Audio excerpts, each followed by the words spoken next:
nous allons prendre deux passages. Au travers de ces deux passages, Dieu va nous parler et Dieu va nous faire du bien. L'enceinte, tournez-la comme ça, c'est ça qui fait des bruits. Et si c'est trop fort, baissez. D'accord? Parce que moi, je suis bien de mon côté là-bas. Mais si pour vous, le son est trop fort, vous diminuez. D'accord? Voilà. Emmanuel, tu vas arrêter, on va acclamer le Seigneur pour sa vie. Jean, chapitre 14, du verset 28 au verset 31. Ensuite, merci, Dieu te bénisse. Ensuite, on va prendre le livre de Jean, chapitre 15, du verset 1 au verset 10. Et Dieu va nous faire assez de bien. C'est un message qui va nous conduire tout au long de l'année. Amen. Amen. Très bien. On y va? Je prends la parole dans le livre de Jean 14 au verset 28. Avec vie, s'il te plaît. Vous avez entendu que je vous ai dit, je m'en vais. Vous avez entendu que je vous ai dit, je m'en vais. Et je reviens vers vous. Et je reviens vers vous. Si vous m'aimiez, vous vous réjouiriez de ce que je vais au Père. Vous serez déjà heureux que je vais au Père. Car le Père est plus grand que moi. Car le Père est plus grand que moi. Et maintenant je vous ai dit ces choses, avant qu'elles arrivent. Avant qu'elles arrivent. Afin que lorsqu'elles arriveront, vous croyiez. Je ne parlerai plus guère avec vous. Car le prince du monde vient. Il n'a rien en moi. Mais afin que le monde sache que j'aime le Père et que j'agis selon l'ordre que le Père m'a donné, levez-vous, partons d'ici. Amen. Passage suivant. Amen, je prends la parole dans le livre de Jean 15 à partir du verset 1. Le cep et les sarments. Le cep et les sarments. Je suis le vrai cep. Je suis le vrai cep. Et mon père est le vigneron. Et mon père est le vigneron. Tout sarment qui est en moi. Tout sarment qui est en moi. Et qui ne porte pas de fruits. Et qui ne porte pas de fruits. Il le retranche. Il le retranche. Et tout sarment qui porte du fruit. Et tout sarment qui porte du fruit. Il l'émonde. Afin qu'il porte encore plus de fruits. Afin qu'il porte encore plus de fruits. Déjà vous êtes purs. Déjà vous êtes purs. À cause de la parole que je vous ai annoncée. À cause de la parole que je vous ai annoncée. Demeurez en moi. Demeurez en moi. Et je demeurerai en vous. Comme le sarment ne peut lui-même porter du fruit, s'il ne demeure attaché au cep, ainsi vous ne le pouvez pas non plus. Si vous ne demeurez en moi. Je suis le cep, vous êtes les sarments. Celui qui demeure en moi et en qui je demeure porte beaucoup de fruits. Car sans moi, vous ne pouvez rien faire. Si quelqu'un ne demeure pas en moi, il est jeté dehors comme le sarment, et il sèche, puis on le ramasse, on le jette au feu, et il brûle. Si vous demeurez en moi, et que mes paroles demeurent en vous, demandez ce que vous voudrez, et cela vous sera accordé. Si vous portez beaucoup de fruits, c'est ainsi que mon Père sera glorifié, et que vous serez mes disciples. Comme le Père m'a aimé, je vous ai aussi aimé. Demeurez dans mon amour. Si vous gardez mes commandements, vous demeurez dans mon amour, de même que j'ai gardé les commandements de mon Père, et que je demeure dans son amour. Amen. Amen.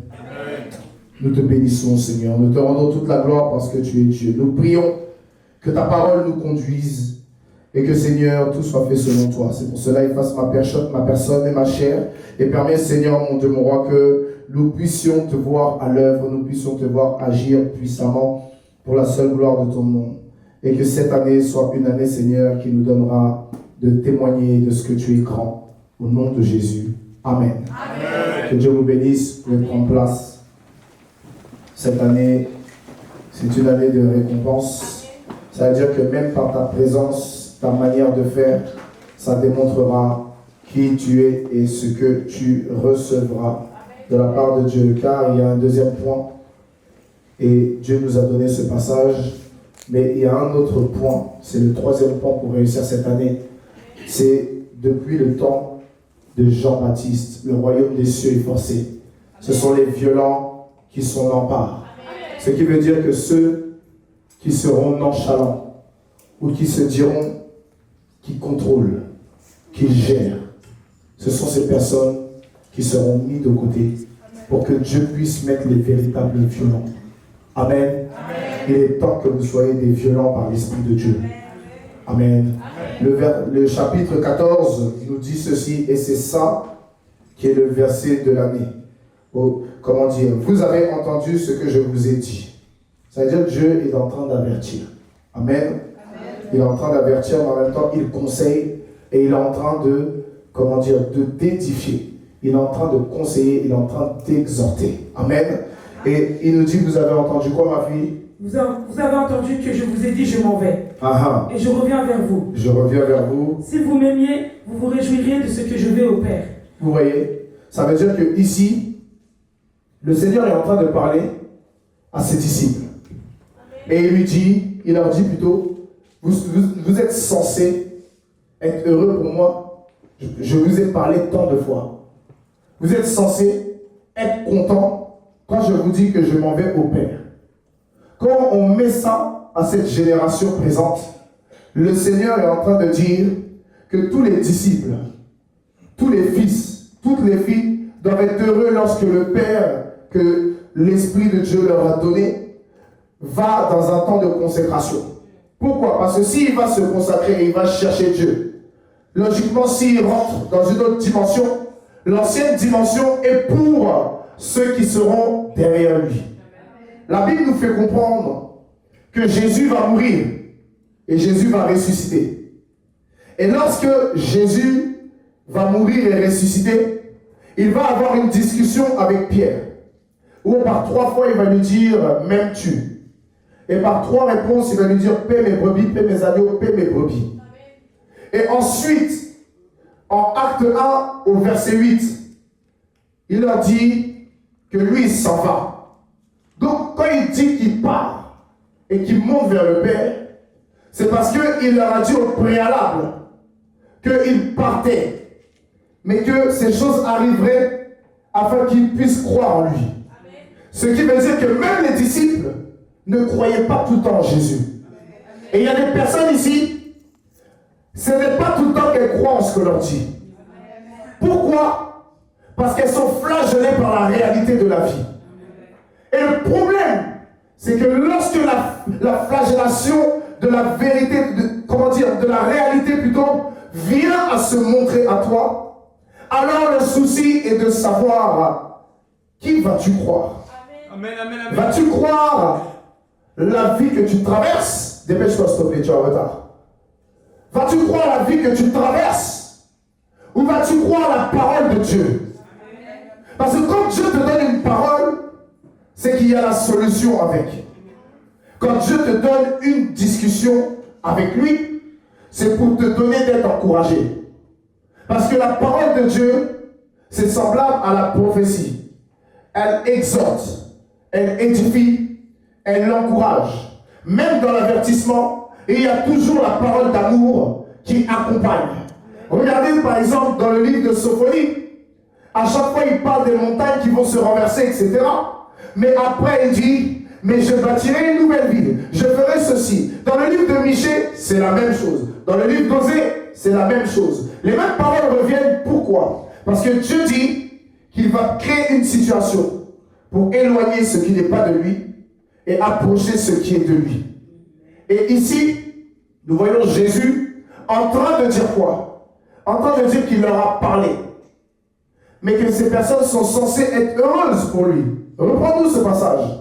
Je m'en vais et je reviens vers vous. Je m'en vais et je reviens vers vous. Si vous m'aimiez, vous vous réjouirez de ce que je vais au Père, car le Père est plus grand que moi. En d'autres termes, Jésus voit ça comme un manque d'amour lorsque ses disciples ne sont pas heureux pour lui, qu'il aille vers le Père. Il y a une chose par exemple qu'on doit comprendre.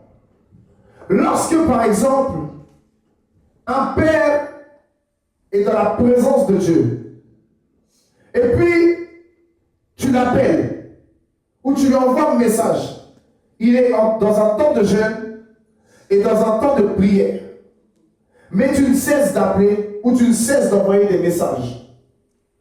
Et il te dit, parce que sinon, même des fois, vous voyez qu'on met ne pas déranger, ça sonne quand même.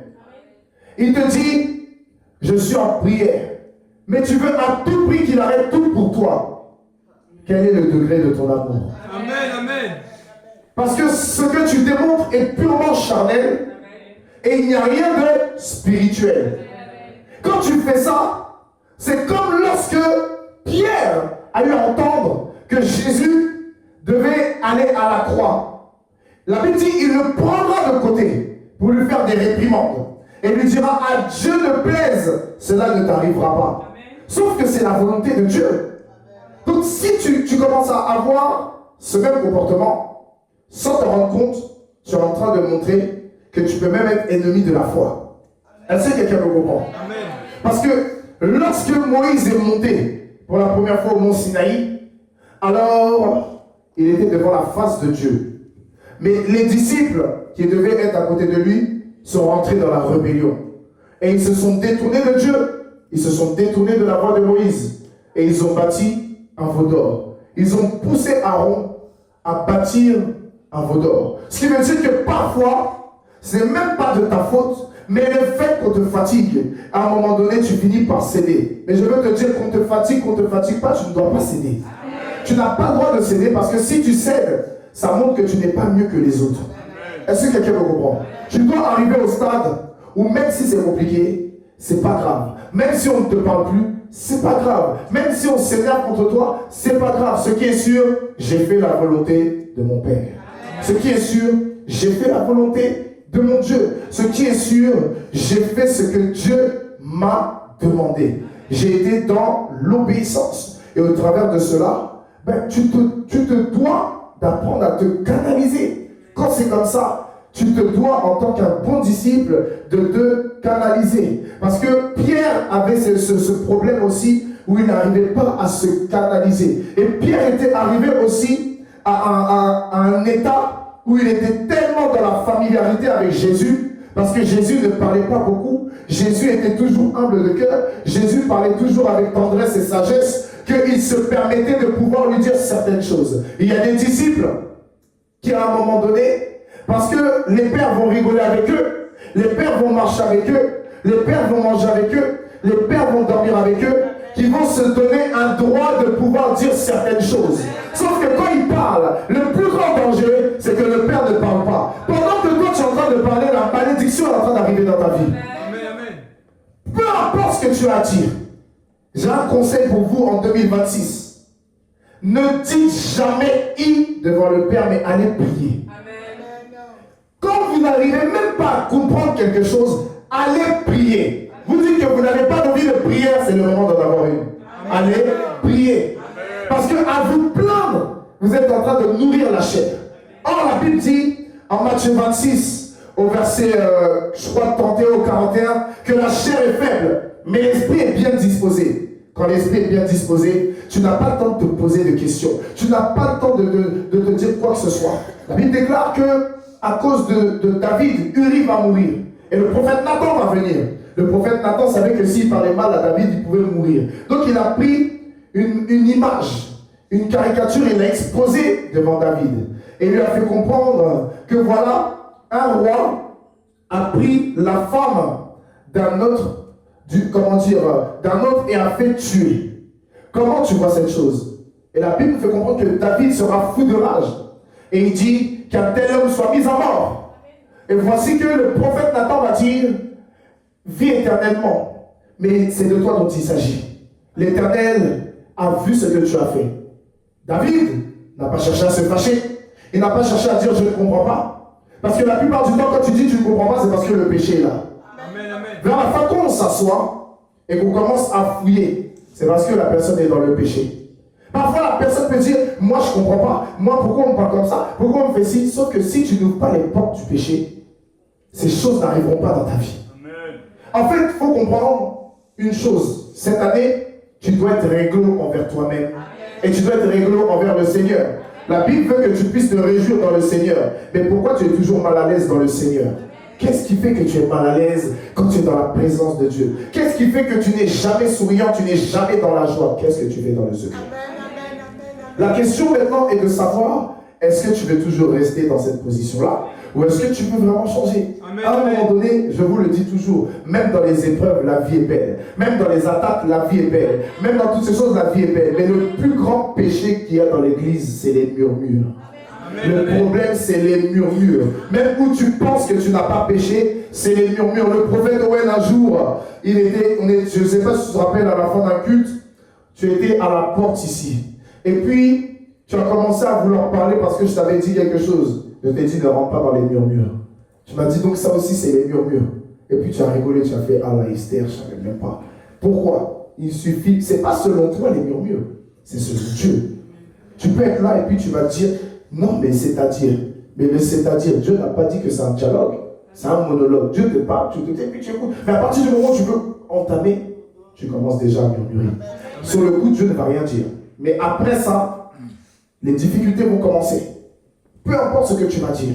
Et résultat des courses, après, on se trouve à aller demander pardon. Un jour, en 2020, j'avais un échange avec mon père, et puis, il a eu à dire quelque chose. Et on parlait de quelque chose de banal. Hein. Et j'ai eu à dire une simple petite phrase. Après, il m'a fait, d'accord, donc on verra. Il m'a juste dit ça. Et puis on est passé à autre chose. Il n'y a pas de dispute quoi que ce soit. La même nuit, Dieu est venu me parler. Il a pris l'apparence d'un homme qui était vêtu de tout blanc, capuché, il m'a tapé par le cou. De quel droit tu manques de respect à mon serviteur? Le matin, j'ai appelé mon père, j'ai dit, vieux, t'es fait quoi? Il dit, comment ça? Ah, tu sais comment il est? Il dit, comment ça? Il dit, tu m'as rien fait? Je fais, papa, je te demande pardon. Il dit, mais pourquoi? Je dis, papa, je te demande pardon. Et puis, il a fait, faut murmurer encore. C'est tout ce qu'il a dit.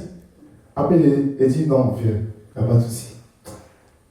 J'ai pris mon compte et fait mon action de repentance. Très vite. Après, il fait, allez, c'est bon, mon âme te bénit. Et puis, quand il a dit ça, là, on m'appelle et c'est là qu'on veut m'inviter pour aller prêcher. Il y a des choses qui ferment les portes dans une vie. Amen. Tu penses que ce n'est pas grave. Vous savez pourquoi certains, vous n'arrivez pas à vous en sortir? J'ai commencé par les pasteurs. Parce que vous êtes trop déraisonnables. Et le fait que vous soyez trop déraisonnables, alors votre raisonnement vous emmène à penser par vous-même. Et le fait que ça vous emmène à penser par vous-même, vous faites le contraire des choses. Et en faisant le contraire des choses, vous fermez les portes dans vos vies. Et quand les portes sont fermées, alors vous finissez par vous dire, vas-y, de toute façon, je m'en fiche. L'orgueil commence à rentrer. Quand l'orgueil rentre, vous ne vous rendez plus compte de rien. Et c'est au moment où vous êtes sur le point de finir par tomber véritablement que c'est là que la conscience reprend. Et pour remonter la pente, c'est toujours difficile. Pourquoi? Parce que vous n'avez pas écouté dès le départ. Vous savez pourquoi les leaders, vous êtes parfois des mauvais leaders dans les églises? Parce que quand on vous dit de faire quelque chose, vous voulez le faire à votre manière. Si on vous dit de faire quelque chose de manière précise, c'est parce que c'est de manière précise que Dieu nous parle. La Bible nous parle, comment dire, dans le livre d'Exode, même dans le livre de Nombres, on nous parle un peu de la construction du tabernacle, de toutes ces choses, etc. et tout. Et le Seigneur donne des dimensions précises de toutes sortes de constructions. Même lorsque Salomon devait bâtir un temple à l'Éternel, les constructions étaient précises. Mais imagine-toi maintenant, il te délègue quelque chose. On dit Salomon, tu es au temps de Salomon, Salomon te délègue quelque chose. Et puis toi, parce que tu vois qu'il y a quelque chose, tu veux le faire à ta manière. Mais Dieu sait pourquoi il a dit, il fait comme ça. Et puis maintenant, derrière, tu n'es pas content, et puis toi, tu vas en parler à toute la terre. Sache que les portes du temple de ta vie viennent de se fermer. Amen, amen. Parce que Dieu ne t'avait pas demandé de parler. Dieu t'avait juste demandé d'obéir. Est-ce que vous comprenez ce que je veux dire? C'est des choses qui font que parfois tu te poses des questions. Tu es là même. Aujourd'hui, je vais être un peu gentil et vous dire certaines choses. Parfois, vous venez me parler et vous me dites que ouais, je ne comprends pas en ce moment. C'est un peu difficile, voilà. Et je vais parler d'un sujet un peu qui est assez tabou. Normalement, c'est même pas tabou. Dans l'église, c'est l'argent. Je ne comprends pas aujourd'hui, je ne m'en sens pas. Mes rentrées financières, ce n'est pas ce que j'espérais, etc. La première question qu'on va se poser, tes soi-disant rentrées financières, tu en as fait quoi? Parce que tu dis, tu ne sais pas l'argent où elle va. Mais pourtant, quand tu as l'argent là, c'est toi qui dépenses. Donc comment tu peux dire, tu ne sais pas où va l'argent? Amen, amen. Tu as eu d'autres priorités. Mais maintenant, comme tu n'es plus la priorité de Dieu, tu te demandes pourquoi ça ne va pas dans ta vie. Tu as besoin de délivrance. Amen. Parce que c'est tout ce qui t'arrive. Ce n'est pas la faute de Satan, c'est de ta faute. Personne ne t'a envoyé faire ce que tu voulais faire. Parfois, là, c'est juste pour faire plaisir à quelqu'un que tu as montré que tu as l'argent. Est-ce que c'est ce que Dieu t'a dit? Dieu t'a pas dit ça. Et regardez, une chose, une personne qui doit à Dieu, mais qui privilégie autre chose, non seulement sera pauvre toute sa vie, tant qu'elle n'aura pas rendu à Dieu, mais en plus de cela, va se fermer des portes. Parce que tant qu'elle ne donne pas, il y a des grâces qui sont réservées et qui sont retardées. Ça fait des portes qui sont encore plus fermées à chaque saison. Là où tu dois recevoir de la part de Dieu, tu ne peux pas recevoir parce que l'ancienne saison n'est pas bouclée. Tu ne peux pas. Est-ce que quelqu'un me comprend? C'est pour ça que devant le Seigneur, au niveau du donner, il faut être réglo. Les gens qui disent, moi de toute façon, moi je ne donne pas, je ne me sens pas concerné. Dieu ne se sent pas aussi concerné par leur vie. Voilà pourquoi leur vie sont brouillons. C'est ça la vérité. Moi par exemple, qu'est-ce qui me sauve? C'est pas prier. Qu'est-ce qui me sauve? Moi c'est le donner. Quand il y a quelque chose qui arrive, je vois une porte qui est prête à s'ouvrir, je peux prendre tout ce qu'il y a sur mon compte. Peu importe ce que c'est. Je donne à Dieu. Et puis, Dieu, partout où je passe, humblement je le dis, il crée la distinction. Pourquoi? Parce que j'ai appris à me discipliner. J'ai appris à respecter. J'ai appris à connaître un peu la logique de Dieu, parce qu'on ne la connaîtra jamais assez. Ses voies sont insondables. Amen.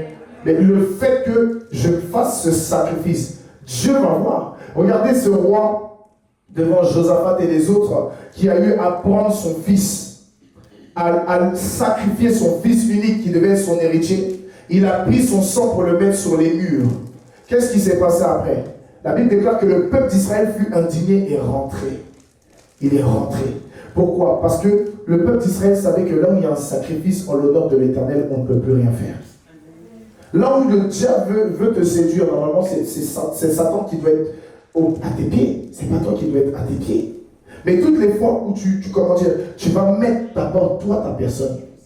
C'est comme lorsque Satan, dans le désert, va montrer les gloires, les richesses et les royaumes à Jésus. Et va lui dire, vois-tu, ceci m'a été donné, mais si tu te prosternes devant moi et m'adores, cela sera à toi. C'est la même chose que tu vis, mais d'une autre manière.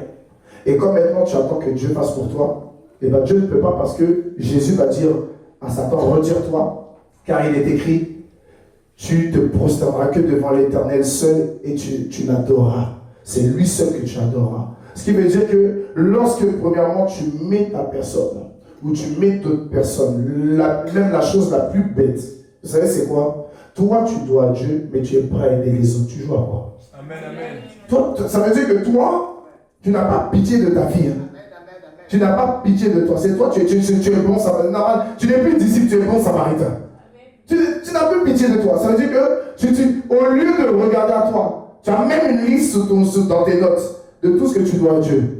Mais c'est toi, tu veux montrer que tu as un bon cœur. Mon ami, dans ça, il n'y a pas un bon cœur. Parce que si tu meurs dans ça, là, l'autre sera sauvé, toi, tu vas où? Amen. Voilà pourquoi la Bible dit aussi que le salut est personnel. Amen. Je vous ai donné souvent mon témoignage. Où moi, quand j'ai donné ma vie à Jésus, pendant des années, je n'avais pas d'argent. Les gens se moquaient de moi. Jusqu'à mes semelles étaient finies. Je portais la même paire de Puma. Et puis, j'avais plus rien. Mais quand Dieu m'a béni, je n'ai pas pensé à moi. La première chose que j'ai faite, vous savez c'est quoi? On m'a donné 50 €.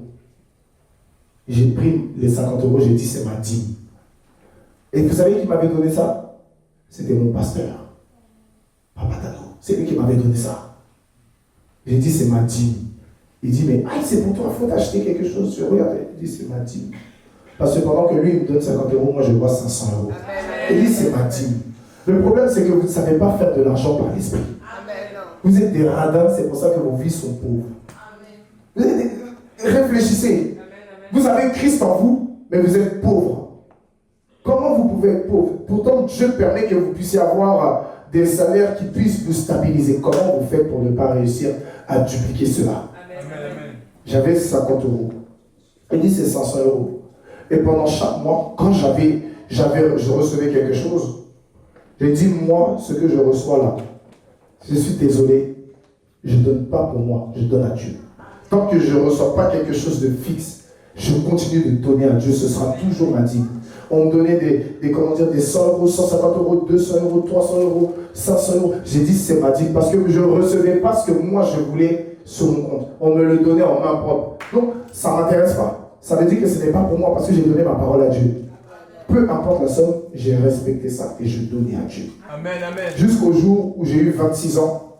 Et puis, c'est là que j'ai eu ma première rentrée par le RSA.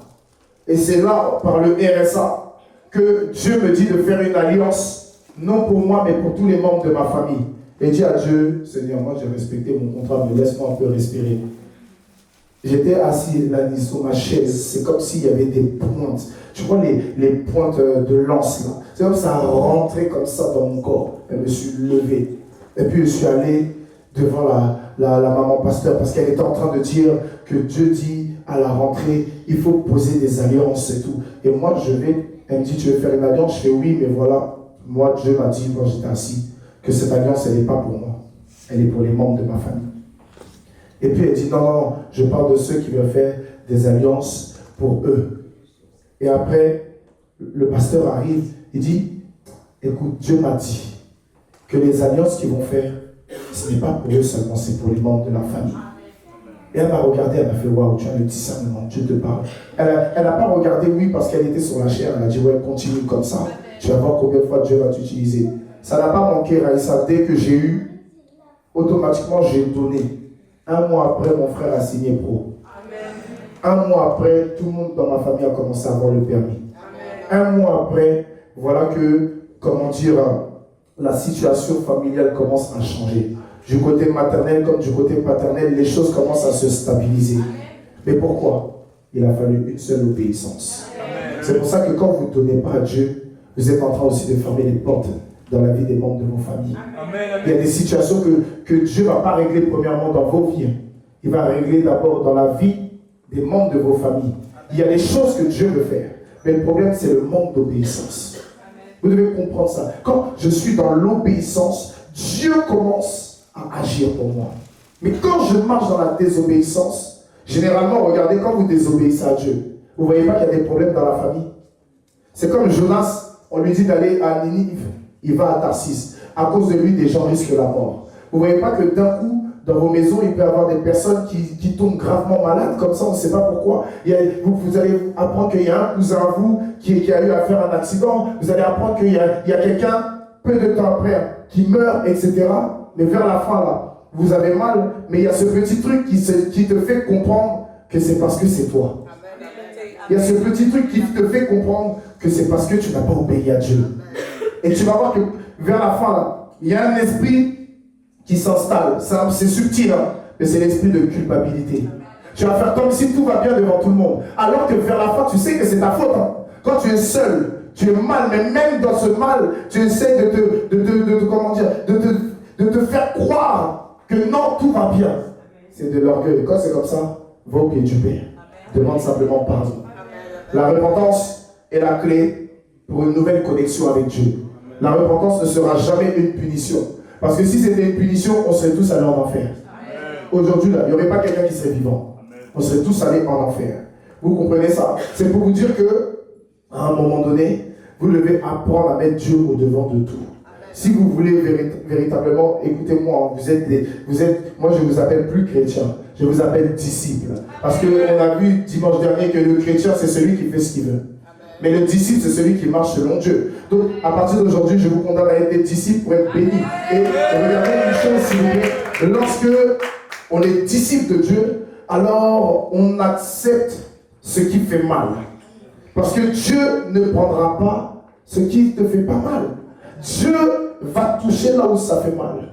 Et pour toucher cela, il va passer par le stade du brisement. Cette année, Dieu va recommencer encore avec de nouvelles personnes. Le brisement, il va le reprendre là où il s'est arrêté. Pourquoi? Parce que Dieu veut élever, vous savez, petit brisement, petite bénédiction.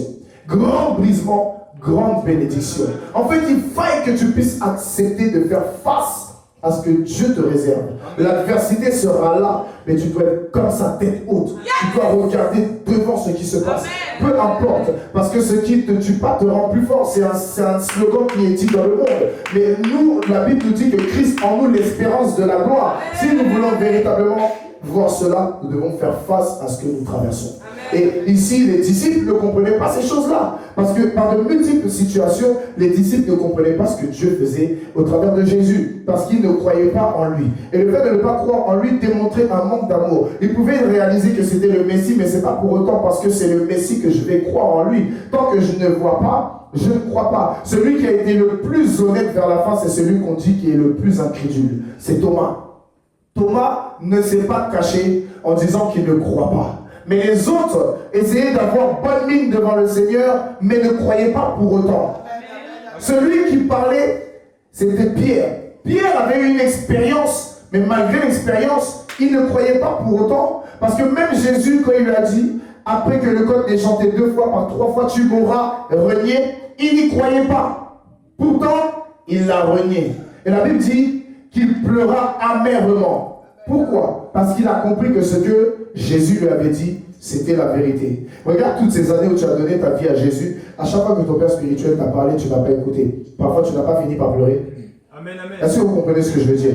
Parfois, tu finis par pleurer. Pourquoi? Parce que tu te dis que tu es dans un droit légitime. Sauf que, à un moment donné, on ne parle plus de légitimité. On parle d'une vérité. On parle en termes de destinée. On parle en termes d'éternité. Ce qui veut dire que même si ça te fait mal, tu dois savoir serrer la ceinture. Tu dois savoir, serrer le terrain. La Bible dit en Jérémie chapitre 1 à partir du verset 16 ou verset 17, sans terrain. Pourquoi? Parce qu'il fait comprendre que si tu tombes devant Dieu, ça veut dire que tu ne peux pas réussir la mission qui te fera tomber devant tes adversaires.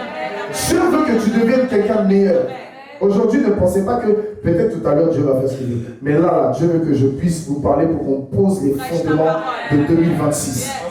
Vous devez rentrer à un autre niveau de la grâce. Et si vous rentrez à un autre niveau de la grâce, c'est que vous allez rentrer dans le champ de sa gloire. Et moi, c'est ce que je souhaite pour tout à chacun. Tu dois rentrer dans le champ de ta gloire. Regarde, pendant ces dernières années, beaucoup d'hommes de Dieu étaient en vogue. Beaucoup d'hommes de Dieu étaient au sommet. Mais qui sait le prix qui a été payé pour que ces hommes de Dieu soient au sommet? Aujourd'hui, on voit certains hommes de Dieu qui sont dans certains scandales, dans certaines situations où il y a des morts autour d'eux, il y a des détournements de fonds autour d'eux, il y a pas mal de choses. Ça peut arriver à nous aussi. Mais qu'est-ce qui fait que Dieu nous garde? C'est que nous ne cherchons pas à nous montrer, nous cherchons à montrer Dieu. Je vais vous dire un conseil. Vous voulez réussir avec Dieu, cherchez à montrer Dieu. Ne cherchez pas à vous montrer, ne cherchez pas à vous faire acclamer. Il y avait un pasteur qui est venu, ça m'a fait de la peine, mais il est venu à un programme à Champigny et puis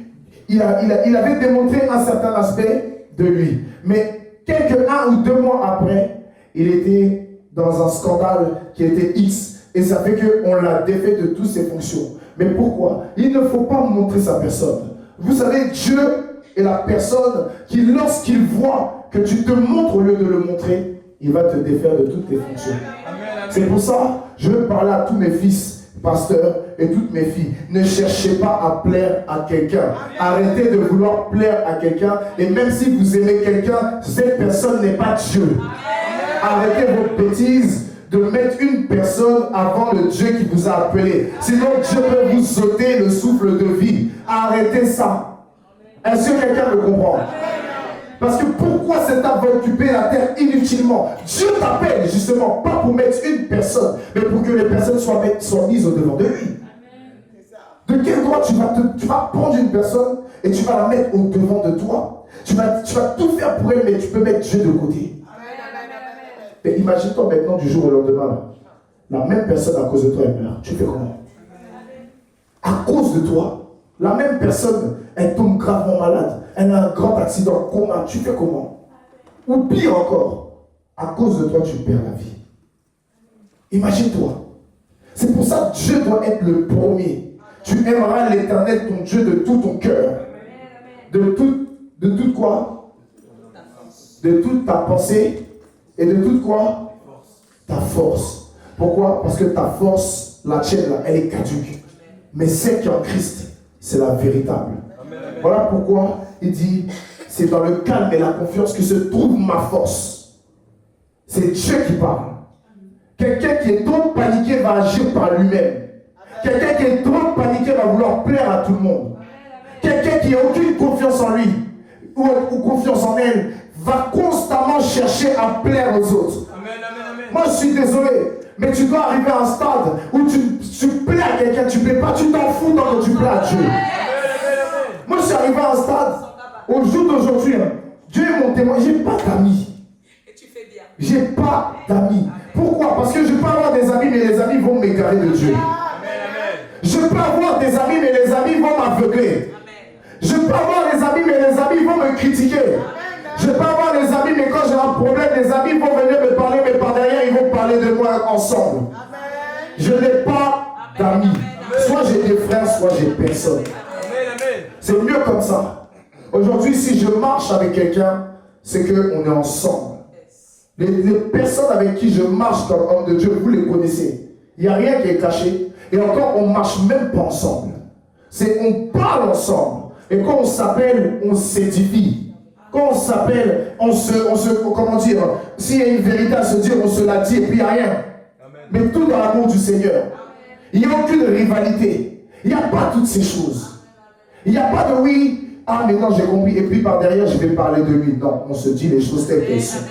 Et quand on se voit, on se prend dans les bras. Mais quand on se prend dans les bras, c'est sincère. Amen. Le problème, c'est que parmi vous, vous prenez dans les bras, mais vous n'êtes pas sincère. Amen. Vous n'êtes pas sincères les uns envers les autres. Vous êtes capable de pouvoir prendre un ami dans vos bras, mais vous êtes capable de faire du sale derrière. Vous êtes capable de prendre, comment dire, un ami dans vos bras, mais vous n'en pensez pas moins que, comment dire, de lui. Vous êtes capable jusqu'à ce que ça explose à un moment donné et que vous en veniez peut-être même vers les coups. Ce qui veut dire que vous ne vous êtes jamais aimé. Parce que le véritable amour en Christ, il est celui où tu sais être capable de dire la vérité à ton frère. Si tu as quelque chose contre ton frère, normalement la Bible nous fait comprendre que le soleil ne se couche pas sur ta colère. Tu te dois d'aller parler à la personne.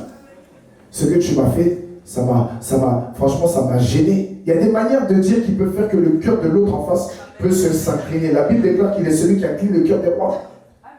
Moi, il y a des moments où, comment dire, j'ai eu une situation et j'en ai parlé à mon père. Je lui ai dit, moi, je ne sais pas comment gérer cette situation, voilà, parce que, c'est qu'on était en train d'aller à Nantes, ensemble. Sur la route, je lui ai parlé, et puis, il m'a dit, non, mais tu sais, fils, voilà, c'est-à-dire que, je fais, non, moi, il n'y a pas de problème, c'est juste, je ne sais pas comment gérer ça, parce que moi, je n'ai pas ce cœur-là, je ne sais pas. Et on a parlé, et au travers de ce dialogue, ça a bifurqué sur d'autres dialogues où j'ai commencé à parler de certaines choses et de la délivrance est venue dans mon cœur. Est-ce que vous comprenez? À un moment donné, il suffit d'être dans l'amour pour pouvoir exposer les choses dans l'amour. Et quand tu exposes les choses dans l'amour, le Seigneur te donne de pouvoir être libre par son amour. Est-ce que vous comprenez? C'est des choses qui sont importantes. Voilà pourquoi Jésus leur dit par la suite ceci. Vas-y. Et maintenant, je vous ai dit ces choses. Avant qu'elles arrivent, afin que lorsqu'elles arriveront, vous croyez. Attends 30 secondes. Pour vous dire que quand Dieu vous prévient de quelque chose, ne vous attendez pas forcément que ça soit tout de suite. Est-ce que vous comprenez? Amen. Dieu peut vous parler et puis Dieu finit par faire. Tu te rappelles, Sarah, lorsque tu changes, il y a une parole que Dieu t'avait donnée où il disait que tu allais devenir cadre. C'est ça, non? Des mois après, tu n'es pas devenu cadre. Pour vous dire que ce n'est pas le jour même. Dieu, quand il veut faire quelque chose, il permet que le temps soit pris de manière favorable à lui pour que les choses évoluent et que tu deviennes la version parfaite que lui veut que tu sois. La Bible déclare dans le livre de Romains chapitre 8, nous savons du reste que toute chose concourt au bien de ceux qui aiment Dieu. Mais il dit que pour ceux qu'il a formés selon quoi? Son dessein. Ça veut dire que dans son dessein, il y a une forme que tu as. Dans son dessein, il y a une image que tu es. Dans son dessein, tu as une ressemblance de sa personne. Mais c'est selon son dessein. Ce qui veut dire que quand, par exemple, vous voyez que les personnes sont capables de quitter la présence de Dieu parce qu'elles se disent que oui, Dieu ne m'a pas exaucé, Dieu n'entend pas mes prières, c'est parce que tu n'es pas encore fait selon son dessein. Amen. Quand tu veux être fait selon son dessein, tu as la patience. Parce que la première des choses, la Bible dit que l'amour est patient. L'amour ne s'enfle point d'orgueil. L'amour ne s'irrite point. Il s'agit quand même du grand Dieu. Ce qui veut dire que tu ne peux pas presser Dieu parce qu'il est le maître des temps et des circonstances. Et le temps de Dieu est le meilleur. Donc pourquoi vouloir presser Dieu? tu ne sais peut-être pas que si Dieu te donne, parce que Dieu peut te donner en une fraction de seconde, mais tu seras la cause de la destruction de ce qu'il va te donner. Amen. Dieu parfois permet que tu n'aies pas les choses aujourd'hui tout simplement parce que tu n'es pas prêt à les avoir. Amen. C'est tout. Donc, ça ne sert à rien d'être attristé. Parfois, tu es là, et puis il y a une grosse opportunité devant toi. Et puis, vous êtes deux sur la même opportunité. Et puis, Dieu permet que ça soit tu es dans le mal le plus total. Tu ne sais pas que peut-être ça allait te créer la mort. Tu ne sais pas que peut-être ça allait te créer, comment dire, les plus gros ennuis que tu n'aies jamais eu dans ta vie. Quand c'est comme ça, bénis simplement Dieu. Parce que tout ce que Dieu fait est bon. Parfois, Dieu même permet que vous n'obteniez pas certaines choses pour voir quelle est la qualité de votre cœur. Parce que la Bible déclare que le cœur de l'homme est tortueux et méchant. Ce qui veut dire que Dieu même sait qu'il a mis un cœur dans l'homme, mais à cause de ce que l'homme a désobéi, il ne sait pas quand le cœur de l'homme est bon ou pas. Est-ce que vous comprenez? Il est important de savoir ces choses. Voilà pourquoi il dit qu'il fait ces choses, afin que lorsque ça arrivera, chacun puisse croire. Il y a des paroles qui sont arrivées dans la vie de plusieurs. Quand on était en 2021 et que l'évangéliste précieux a eu à répondre favorablement à la parole que Dieu a eu à donner, en disant qu'il y a quelqu'un qui devait poser un acte de 2000 €, etc., etc. Quand il a répondu, je lui ai dit, voilà comment tu vas faire, tant. Il est venu dans un culte comme si de rien n'était. Il a apporté son enveloppe. Je lui ai dit, voici ce que Dieu te donne comme signe. À partir d'aujourd'hui, tu ne seras plus jamais au chômage. Jusqu'aujourd'hui, est-ce que tu es au chômage? Ça veut dire qu'à un moment donné, la parole vient dans nos vies au moment où on ne s'en rend même pas compte. C'est avec le fil du temps qu'on se rend compte, mais en fait, la parole s'est accomplie dans ma vie. En fait, voilà, c'est comme si, en fait, c'est comme ça. Pourtant, on est là à se plaindre. On est là à se dire ci, se dire ça. Il y a des personnes, par exemple, qui ont été consacrées ici, qui n'auraient jamais cru devenir pasteur. Mais la parole s'est accomplie, malgré tout. Qui était là, dit, je veux pas. Mais le Seigneur dit, quand tu dis je veux pas, le Seigneur entend que tu veux. Pendant que tu dis non, lui, il entend oui, et puis il rajoute encore. Et puis maintenant, quand tu as le micro, c'est plus fort que toi, même si tu es dans le mal là, c'est plus fort que toi de parler pour encourager quelqu'un. Tu sais pourquoi? Parce que dans ton cœur, il y a cette phrase qui brûle. Prêche la parole en toute occasion favorable. Donc ça veut dire que tu es dans le mal ou pas, on s'en fout, prêche la parole. Est-ce que quelqu'un me comprend? Ça veut dire que toutes ces paroles que Dieu dit finiront toujours par s'accomplir. Même si tu penses que tu es en retard, tu n'es pas en retard. C'est parce que ce n'est tout simplement pas le temps. Parce que Dieu a vu que si tu recevais quelque chose maintenant, quelque chose pourrait t'arriver. Peut-être tu ne sais pas, tu n'as pas le monopole de ton lendemain. Tu ne sais pas de quoi est fait ton lendemain. C'est pour ça, sachons faire confiance à Dieu. Amen. Ce matin, j'ai reçu une image et le Seigneur me parlait de quelque chose. Moi-même, j'ai dit, aïe, Seigneur, même si on me dit, ça, vraiment, j'attends de le voir. Et je me suis joué un peu les tomates. Parce qu'il y a des choses, tu te dis, humainement parlant, ah bon. Et vers la fin, j'ai dit, moi, Seigneur, m'en fous. Si tu as dit, c'est que c'est ça, on y va. Amen. Et puis on y va. Moi, je sais que ça va s'accomplir. Je n'ai pas besoin de me dire, non, mais c'est comme si, c'est comme ça. Non. Dieu est celui qui parle de manière concrète. Quand Dieu veut dire quelque chose, ne te dis pas comment ça va se faire. Mon ami, ça va se faire. Amen. Peu importe les tribulations, ça va se faire. Amen. Peu importe le tournant de ta vie, ça va se faire. Je te le dis, ce Dieu est trop fort. Hier, j'étais en train de jouer pour tous les pasteurs qui étaient en train de passer là-bas au programme. Et le Seigneur m'a montré une image. Je vais vous partager ça maintenant. Le Seigneur m'a montré une image où, dans l'image, j'avais l'apparence d'un aigle. Et c'est comme si, en fait, l'ancien plumage était en train de tomber. Et un nouveau plumage était en train de prendre forme. Et les ailes ont commencé à se déployer. Et je me suis vu comme un aigle aux ailes déployées, mais les ailes prenaient toute la surface de la terre. Et je commençais à monter en altitude, comme ça. Et puis, j'ai demandé à Dieu qu'est-ce que ça veut dire. Il m'a dit clairement ce que ça voulait dire. J'ai dit gloire à Dieu, je ne suis pas tombé, je n'ai pas fait ceci, j'ai pas fait de tapage. Le serviteur Michael a pris la parole et quand il a prêché, il a touché un aspect.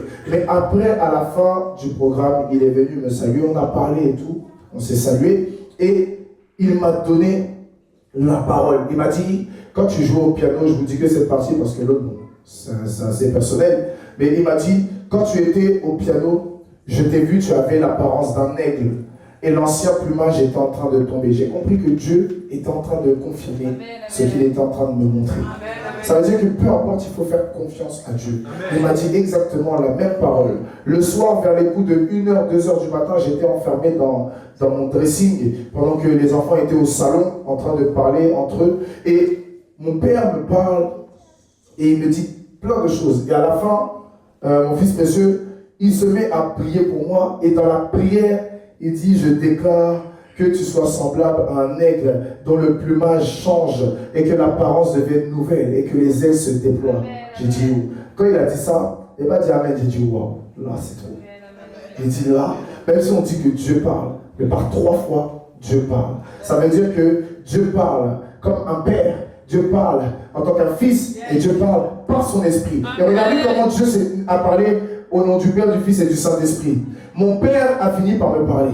C'est le Père. Le fils de la prophétesse est venu, il a parlé. Et moi, l'Esprit est venu et m'a montré. Le Père, Fils et Esprit. Ça veut dire que Dieu, il peut te parler tantôt d'une manière, tantôt d'une autre, mais il parlera toujours par 3 fois s'il veut te confirmer certaines choses. Amen, amen. Amen. Et la suite nous dit quoi maintenant? Vous allez voir que c'est des secrets, mais c'est des instructions que Dieu est en train de nous donner pour réussir cette année et les années à venir. Vas-y ma fille. Je ne parlerai plus guère avec vous, car le prince du monde vient, il n'a rien en moi. Amen. Je ne parlerai plus guère avec vous, car le prince du monde vient et il n'a rien en moi. Souvenez-vous, quand je suis revenu d'Abidjan, il y avait une situation, vous vous rappelez, non? Et puis, je vous ai dit, à partir d'aujourd'hui, je ne parlerai plus. Il y a peut-être des personnes qui ont cru peut-être que c'était, ah, il va nous verrouiller, il va faire ceci. Il va faire cela. Peut-être que quelqu'un se dit, je m'en fous. Non. Quand Jésus dit ça, il n'y a rien en moi. La suite dit quoi? La suite dit quoi? Mais afin que le monde sache que j'aime le Père et que j'agis selon l'ordre du Père, selon l'ordre que le Père m'a donné, levez-vous, partons d'ici. Là, vous devez comprendre une chose. Ça veut dire que ce moment venait de se faire sonner un temps de consécration. Ce matin, votre maman me parlait et elle m'a dit, comment tu fais pour être aussi discipliné quand je te parle? Parce que peut-être que beaucoup ici ne le savent pas, mais pendant 6 mois là, j'étais en jeûne. Je n'étais pas en jeûne à cause de moi. J'ai commencé le jeûne, j'étais en Guadeloupe. Maman Manuela est témoin de ça, et ma fille Solène est témoin de ça, parce que j'étais au téléphone avec elle, et on parlait comme ça, et puis je leur ai dit, Dieu me dit à partir de demain, je rentre en jeûne jusqu'à décembre. Je n'ai pas obéi, je n'ai pas désolé, je n'ai pas dit je suis rentré en jeûne. Pourquoi? Parce qu'il fallait que le Seigneur puisse mettre à nu les œuvres de l'ennemi dans la vie de tout un chacun. Le Seigneur voulait exposer, comment dire, les tares de tout un chacun, afin que l'année qui arrive, les tares puissent rester dans le passé. Mais pour cela, il faut arriver à payer un prix. Et elle m'a dit, mais comment tu fais? J'ai dit, je suis arrivé à un stade où c'est l'obéissance. Il n'y a rien de plus, il n'y a rien de moins. C'est pour ça que quand vous dites par exemple que moi je ne peux pas jeûner parce que j'ai un problème de santé, je dois prendre un traitement. Vers la fin, là, tu ne t'aimes pas. Parce que la Bible dit, mettez-moi de la sorte à l'épreuve.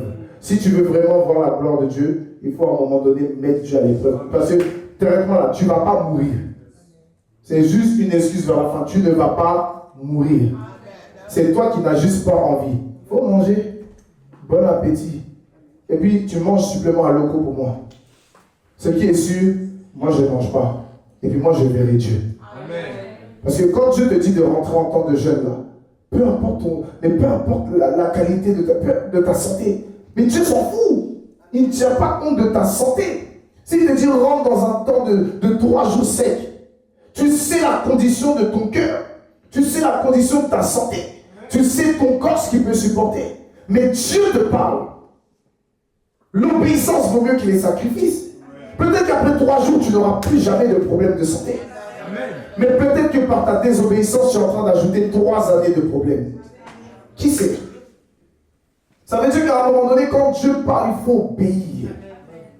Parce qu'il y a un prix à payer. Peut-être que ce temps de jeûne va te sauver, et toi, et les membres de ta famille. Peut-être que même ce que tu traverses, c'est quelque chose d'héréditaire. Peut-être qu'à cause de ça, ça va s'arrêter. Ça veut dire qu'après toi, plus personne ne connaîtra ce genre de choses. Mais si tu ne payes pas le prix, comment tu peux le savoir? Si tu ne payes pas le prix, comment tu peux témoigner? Si tu ne payes pas le prix, comment tu peux analyser et constater?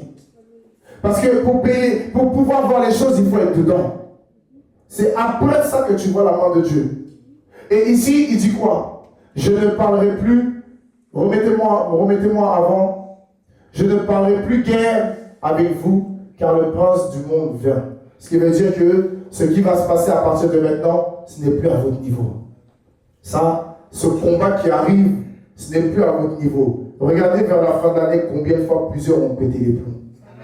Regardez un peu. Pourquoi? Parce que ce qui s'est passé n'était plus à votre niveau. Mais quand ça n'arrivait pas à venir sur moi, ça faisait des ricochets. Ça tombait sur les autres. Pourquoi? Parce que vers la fin, moi, Dieu m'a fait la grâce de pouvoir tenir ferme. Mais comme par exemple, on te dit, toi derrière, il faut jeûner pendant ça, parce que voilà ce qui veut changer. On te demande, tu en jeûnes, tu dis non, j'ai coupé.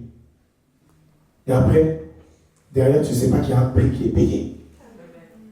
Je ne parlerai plus guère avec vous, car le prince du monde vient plutôt, il n'a rien en moi. Ça veut dire que pour pouvoir atteindre pleinement le peuple, il faut atteindre la tête. C'est pour ça la Bible dit aussi de prier pour ses conducteurs. Et le souci, certaines personnes n'arrivent plus à s'approcher de leurs conducteurs parce qu'ils ne prient jamais pour eux. Amen, amen. Et le fait que tu ne pries pas pour eux, Dieu ne te permet même pas de t'approcher d'eux. Parce que tu n'as pas, spirituellement, tu n'as pas cette affinité dans la prière. Moi, je prie tous les jours pour mes parents spirituels. C'est eux qui ont un mot sur ma vie. Quand il y a une situation, Dieu les mandate pour pouvoir dire quelque chose. L'Éternel est vivant. Ton âme est vivante. Je ne te quitterai point. Mais à un moment donné, là, Élie va dire, demande-moi ce que tu veux avant que je ne sois enlevé d'avec toi.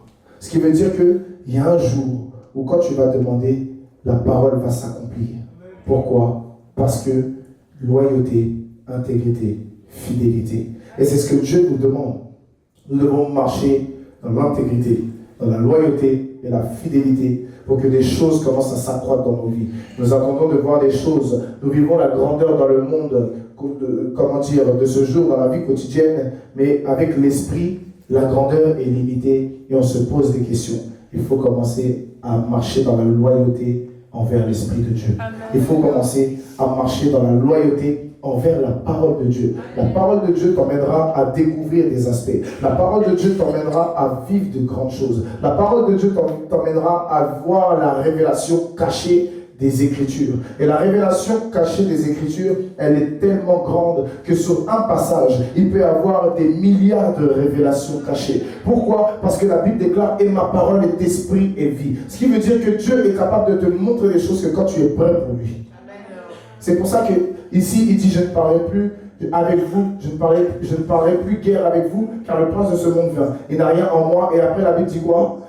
Mais afin que le monde sache que j'aime le Père et que j'agis selon l'ordre que le Père m'a donné, levez-vous, partons d'ici. Ce qui veut dire qu'à un moment donné, quand c'est comme ça, et Jésus dit levez-vous et partons d'ici, quand on regarde à la vie ecclésiastique, on vous dit cherchez simplement à vous consacrer. Le reste là, c'est pas à votre niveau. Il y a plein de personnes à qui j'ai eu à parler ici, je vous ai dit, en fait vous ne comprenez pas ce qui est en train de se passer, mais c'est pas à votre niveau. Laissez-moi, je vais gérer le reste. Vous, tout ce que je vous demande, marchez dans l'obéissance et respectez les principes. Tous ceux qui parlent avec moi savent que je ne dirai pas autre chose que respecter les principes. La seule chose que vous avez à faire pour pouvoir être béni, respecter les principes. Il y a certains combats qui ne sont pas à votre niveau. C'est à nous les pères de nous lever dans le secret, parce que même si par exemple, voilà, certains de mes fils qui sont devenus des pères, il y a des niveaux qui n'ont pas encore atteint. Ça veut dire que c'est à nous de payer ce prix. Moi, il y a des niveaux que je n'ai pas atteint. C'est à mon père de payer le prix. Et quand je vais atteindre un autre niveau, eh ben, ce sera à moi de payer le prix pour mes enfants. Et mes enfants paieront le prix pour leurs enfants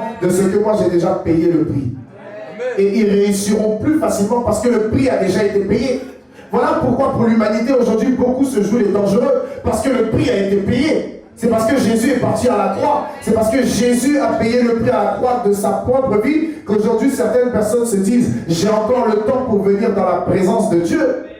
Mais sinon, écoutez-moi bien, le prix a été payé, mais Jésus revient bientôt. Le prix a été payé, mais Jésus est déjà à la porte. Le prix a été payé, Mais les trompettes sont déjà dans les bouches. Le prix a été payé, mais nul ne sait le jour ni l'heure, mais il revient. Le prix a été payé, mais c'est maintenant qu'il faut s'empresser d'être préparé pour partir. Une personne qui se plaît trop dans cette vie est une personne qui n'a pas accepté Jésus. Une personne qui se plaît trop dans ce monde est une personne qui n'a pas accepté Jésus. Mais une personne qui s'empresse de pouvoir rejoindre son Dieu, c'est une personne qui est capable de pouvoir changer de mentalité. La Bible dit soyez transformés par le renouvellement de votre intelligence. Et vous allez comprendre qu'à un moment donné, le Seigneur est capable de faire des choses pour toi. Et c'est là que Dieu commence à faire de grandes choses avec toi. Tu vois ça? Juste ça. Fais-moi ça. Vous allez voir combien de fois Dieu peut arriver alors et se montrer comme celui qui fortifie. Vous allez voir que Dieu va se montrer comme celui qui console. Et il y a un aspect aujourd'hui que Dieu veut faire, montrer à son peuple. C'est qu'il ne laisse pas orphelin. Cette année, c'est une année de récompense. Ce qui veut dire que Dieu va faire sortir certains d'un orphelinat spirituel. Là où ces gens se sentaient rejetés, condamnés, bafoués, rejetés. Toutes ces choses, le Seigneur va venir par l'Esprit de Dieu. Il va les tirer de là-bas pour les mettre dans la place qu'il leur a préparée depuis fort longtemps. Il y a un moment où on se sent seul. Il y a un moment où on se sent incompris. Mais il y a un moment où on cherche Dieu. Il y a un moment où on se dit que tout est possible à celui qui croit. Il y a un moment où on se dit, je me suis battu jusqu'aujourd'hui, je peux continuer à me battre parce que celui qui est en moi est plus fort que celui qui est dans le monde. Il y a un moment où je me dis, la maladie a voulu prendre le dessus, mais aujourd'hui j'ai pris le taureau par les cornes parce que j'ai reçu un pouvoir. Mon pouvoir, je ne l'ai pas reçu dans le manger et le boire. Mon pouvoir, je l'ai reçu dans la parole de Dieu. Parce que la Bible déclare à tous ceux qui ont cru et qui l'ont reçu, elle leur a donné le pouvoir d'être appelés enfants de Dieu. Une personne qui veut réussir et être récompensée fidèlement par Dieu doit accepter la parole de Dieu, doit croire en la parole de Dieu. Tu ne crois pas, tu n'acceptes pas, tu ne verras pas, tu ne vivras pas.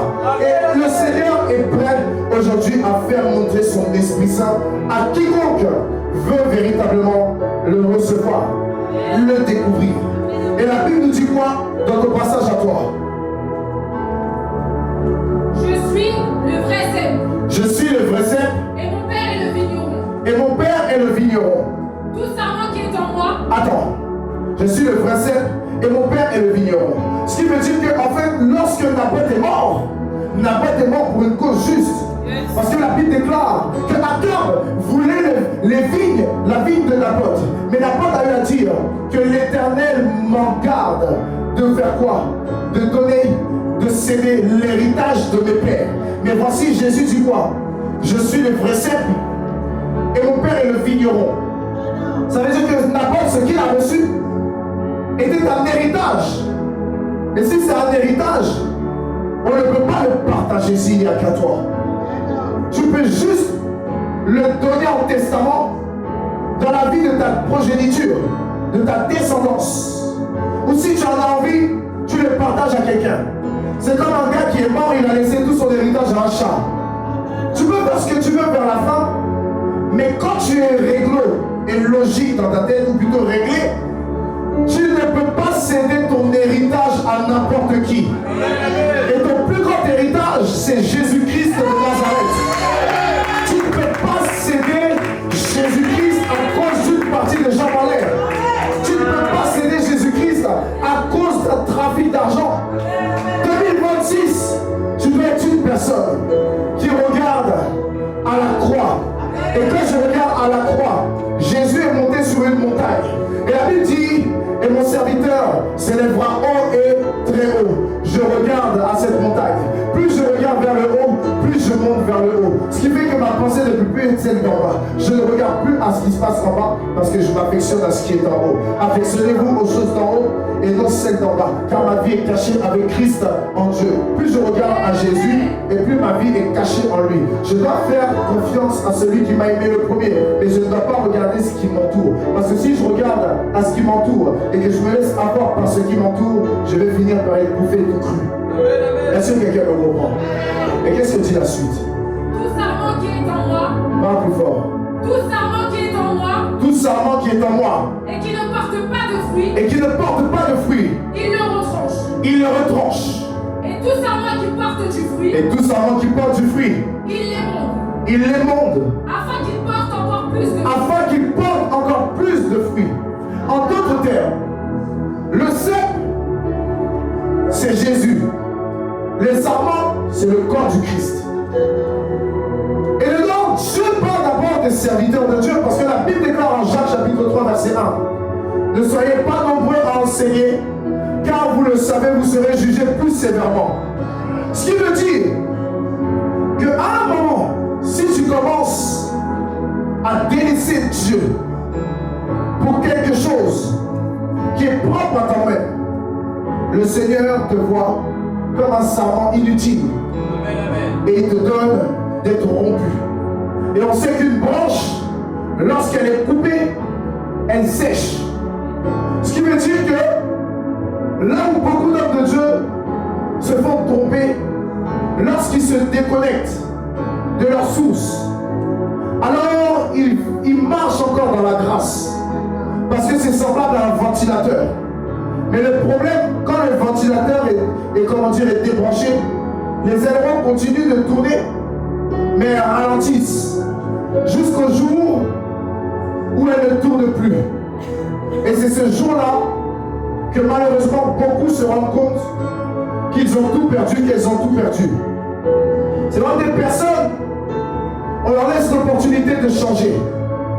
Mais quand on leur donne l'opportunité de changer, elles deviennent pires qu'avant. Amen, amen. Et à ce moment précis, le ventilateur ne tourne plus, mais la poussière s'accumule sur le ventilateur. Pourquoi?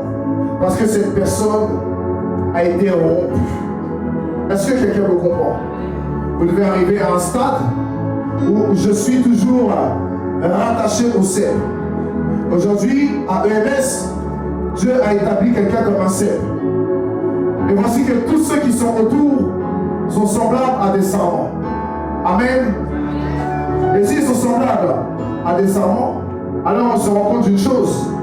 On se rend compte que le Seigneur est en train d'apporter un moyen d'alimentation à tout à chacun. Et ce moyen d'alimentation, c'est lequel? C'est le service. Parce que dans ce passage, la Bible dit: tout serment qui est en moi et qui ne porte pas de fruit, il le retranche. Et tout serment qui porte du fruit, il l'émonde afin qu'il porte encore plus de fruits. Et le livre de Matthieu 7 nous dit qu'on reconnaît un fruit à son arbre, ou on reconnaît un arbre à son fruit. Ce qui veut dire que vers la fin là, peu importe ce que quelqu'un va faire, on connaîtra la provenance de ce fruit. Une personne qui est sérieuse dans les choses du Seigneur, le Seigneur l'emmènera à aller encore plus loin. Mais une personne qui n'est pas sérieuse dans le Seigneur est une personne qui sera toujours nonchalante dans les choses de Dieu. Est une personne qui sera toujours en train de se plaindre des choses de Dieu. Est une personne qui sera toujours en retard dans les choses de Dieu. Est une personne qui voudra toujours se mettre à l'écart des choses de Dieu. Est une personne qui finira seule à cause des choses de Dieu. Alors que la Bible dit Jacob demeura seul. Mais quand lui, il a demeuré seul, c'est pour rétablir ce lien avec Dieu. Parce que malgré qu'il avait la grâce, Dieu n'était plus avec lui. À cause de ce que le droit d'aînesse avait été dans le cœur d'Isaac en vue d'Ésaü. Dieu montrait la bénédiction, mais parce que son nom n'a pas été nommé, il a reçu quelque chose de la part de quelqu'un d'autre, mais qui travaillait dans la vie d'une autre personne. Mais au jour où l'homme lui a demandé quel est ton nom, il a eu à donner son véritable nom. Alors il est rentré dans la plénitude de cette bénédiction que Dieu lui avait réservée.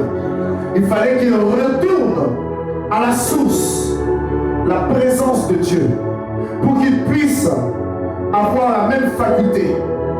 La semaine prochaine, je vais parler de la grâce de la présence de Dieu. Amen. Et vous allez voir, en 2026, Dieu nous appelle à être dans les hauteurs.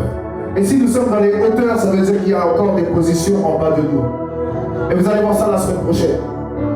Si Jacob n'avait pas fait cela, il ne serait jamais appelé Israël. Pourquoi Israël? Parce qu'il s'est battu contre Dieu et les hommes et il a été sorti vainqueur. Parfois, tu dois apprendre à combattre. Et le plus grand combat, c'est ta même vie. C'est ta propre vie.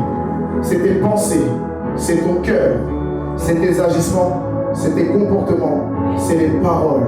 C'est toutes ces choses. Parce qu'en même temps, tu peux détruire ta vie, mais tu peux détruire toute une génération qui est derrière toi. Parce que toi, tu dis que tu en as marre, tu veux t'arrêter. Alors que Dieu est en train d'écrire ton histoire, tu dis que tu veux t'arrêter. Dieu n'a pas dit que tu dois t'arrêter. Dieu a dit que tu dois affronter. La Bible déclare que Paul dira, j'ai affronté les bêtes sauvages. Mais quand il parle des bêtes sauvages, ce n'est pas ce qu'on trouve dans la brousse. Il parle du caractère de l'homme. J'ai affronté les bêtes sauvages. Mais malgré ça, il dit, j'ai appris avec eux à être nu, à me vêtir, manger la même nourriture. Et dans tout cela, j'ai connu la disette, etc. Mais je vis tout par celui qui me fortifie. Ça veut dire que peu importe ce que je traverse, je dois faire confiance à l'Éternel. Je suis un servant. Je dois tout faire pour ne pas être rompu. Et je dois tout faire pour être fidèle dans les petites choses. Afin que Dieu me donne de pouvoir avoir cette confiance et qu'il me confie encore des choses plus grandes. Et les personnes, vous êtes appelés à une très grande bénédiction et une large grandeur. Mais le problème, c'est vos choix et vos décisions qui retardent et qui freinent. Pourtant, Dieu est prêt à vous envoyer à un autre niveau de la gloire de Dieu. Il est prêt à vous envoyer à un autre niveau de son amour. Parce que son amour est pour tous. Et malheureusement, il y a ceux qui choisissent la vie et il y a ceux qui choisissent la mort. Mais que nous dit la suite? Déjà vous êtes purs. Déjà vous êtes purs à cause de la parole que je vous ai annoncée. Ça veut dire que vers la fin, Église, tu n'as plus d'excuses. Parce que Job 32 dit, vous connaîtrez la vérité et la vérité vous affranchira. Amen, amen. Mais il y a une chose qui m'intéresse dans ce passage et vous allez voir que c'est là que Dieu fait la différence. Et c'est sur ça que Dieu va s'appliquer pour pouvoir faire la différence entre ceux qui le servent, ceux qui ne le servent pas, ceux qu'il connaît et ceux qu'il ne connaît pas. La Bible dit quoi par la suite? Demeurez en moi. Demeurez en moi. Et je demeurerai en vous. Et je demeurerai en vous. Beaucoup de personnes disent, je ne sens plus la présence de Dieu. Mais comment peux-tu sentir la présence de Dieu si toi-même tu n'es plus dans la présence de Dieu? Comment peux-tu sentir la main de Dieu sur toi? Les fois le matin tu te réveillais, tu sentais un feu autour de toi. Mais du jour au lendemain tu ne sens plus ce feu. Mais tu te sens vide. Pourquoi tu te sens vide? La question est de savoir pourquoi tu t'es éloigné de Dieu. Parce que comment peux-tu avoir même un motif pour t'éloigner de Dieu? Le seul motif qui vient à l'esprit de Dieu, c'est que c'est de l'ingratitude. Parce que Dieu te promet des choses. Dieu veut faire de grandes choses pour toi. Dieu veut t'emmener à un autre niveau. Dieu veut te consoler. Dieu veut te réhabiliter. Dieu veut t'élever. Il veut te positionner. Mais ça ne va pas. Ça ne va plus dans ton sens. Tu te sens mal. Tu es fâché. Tu boudes. Tu t'éloignes de lui. Est-ce Dieu qui t'a fait quelque chose? Dieu ne t'a rien fait. Chacun de nous ici, on est passé par des situations où à un moment donné, on voulait tous arrêter parce qu'on était fatigué, on traversait des choses où il y a de multiples accusations, on ment sur toi, on te crée des problèmes, etc., etc. Mais vers la fin là, on n'est pas tous assis dans la présence de Dieu. C'est parce qu'on aime Jésus. Ce qui veut dire que peu importe ce qu'un homme fait là, regarde au Seigneur. Regardez simplement au Seigneur. Quand j'étais sous discipline en 2017, le pasteur m'a dit, il ne faut pas que tu prennes cela comme une punition, mais cherche Dieu. Quand j'étais sous discipline, je cherchais Dieu. C'est là que Dieu m'a inspiré même dans la musique. C'est là même, il y a un son même que je vais refaire, que j'avais nommé je voudrais lui dire. Et c'était un chant qui parlait de la douleur que j'avais. Mais cette douleur, ce n'était pas une douleur parce que j'étais sanctionné. Moi, si on me sanctionne, je me dis c'est parce qu'il y a quelque chose. On ne va pas me sanctionner au pif comme ça. Si on me sanctionne, c'est parce que ce que j'ai cherché, là, je l'ai trouvé. Il faut être logique. Si Dieu te sanctionne, c'est parce que tu as cherché. Si Dieu te sanctionne, Dieu t'avertit. C'est comme je vais prendre l'exemple de mon fils Kenyan. Tu te rappelles le dimanche, on parlait ici. Et puis, je t'ai dit, tu es sous discipline. À la fin, j'ai dit, tu n'es plus sous discipline. Il a commencé à sourire. Pourquoi? Parce que vers la fin, c'est un enfant. Est-ce que vous comprenez? Dieu avertit, mais il y a un jour où Dieu n'avertit plus. Et c'est à nous de comprendre que c'est de notre devoir de faire les choses bien pour que Dieu puisse être fier de nous. Et que ce soit cet étranger, ou derrière même, Dieu veut être fier de chacun.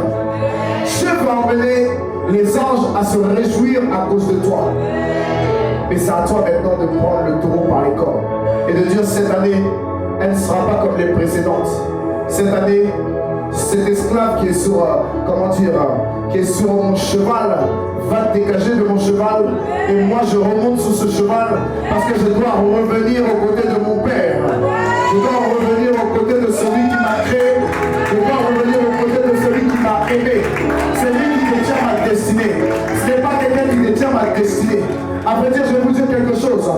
Même moi qui suis votre Père, je ne détiens pas vos destinées. J'annonce ce que Dieu dit, mais vers la fin, c'est à vous de savoir si vous voulez réussir ou pas. Je ne suis pas celui qui a le monopole de votre vie. Je ne tiens pas vos vies entre les mains. Jésus tient vos vies entre les mains. Il me donne juste de pouvoir vous donner la parole pour être éduqué selon les choses du ciel. Mais vers la fin, c'est à vous de savoir ce que vous voulez. C'est à vous de savoir où est-ce que vous voulez terminer. C'est à vous de savoir si vous voulez vous laisser entraîner par un caractère charnel ou un caractère venant du Saint-Esprit. C'est à vous de savoir si vous êtes prêts à apporter la grâce de Dieu dans vos vies ou si vous voulez faire accoucher la grâce de Dieu dans vos vies. C'est à vous de savoir. Tout dépend de vous. Comme pour moi, aujourd'hui, cette année, il y a de nouveaux enjeux avec le Seigneur. Ça dépend de moi. C'est pas quelqu'un qui va le faire à ma place. C'est à moi de le faire. C'est ce que Dieu te dit. Aujourd'hui, tu vas être récompensé.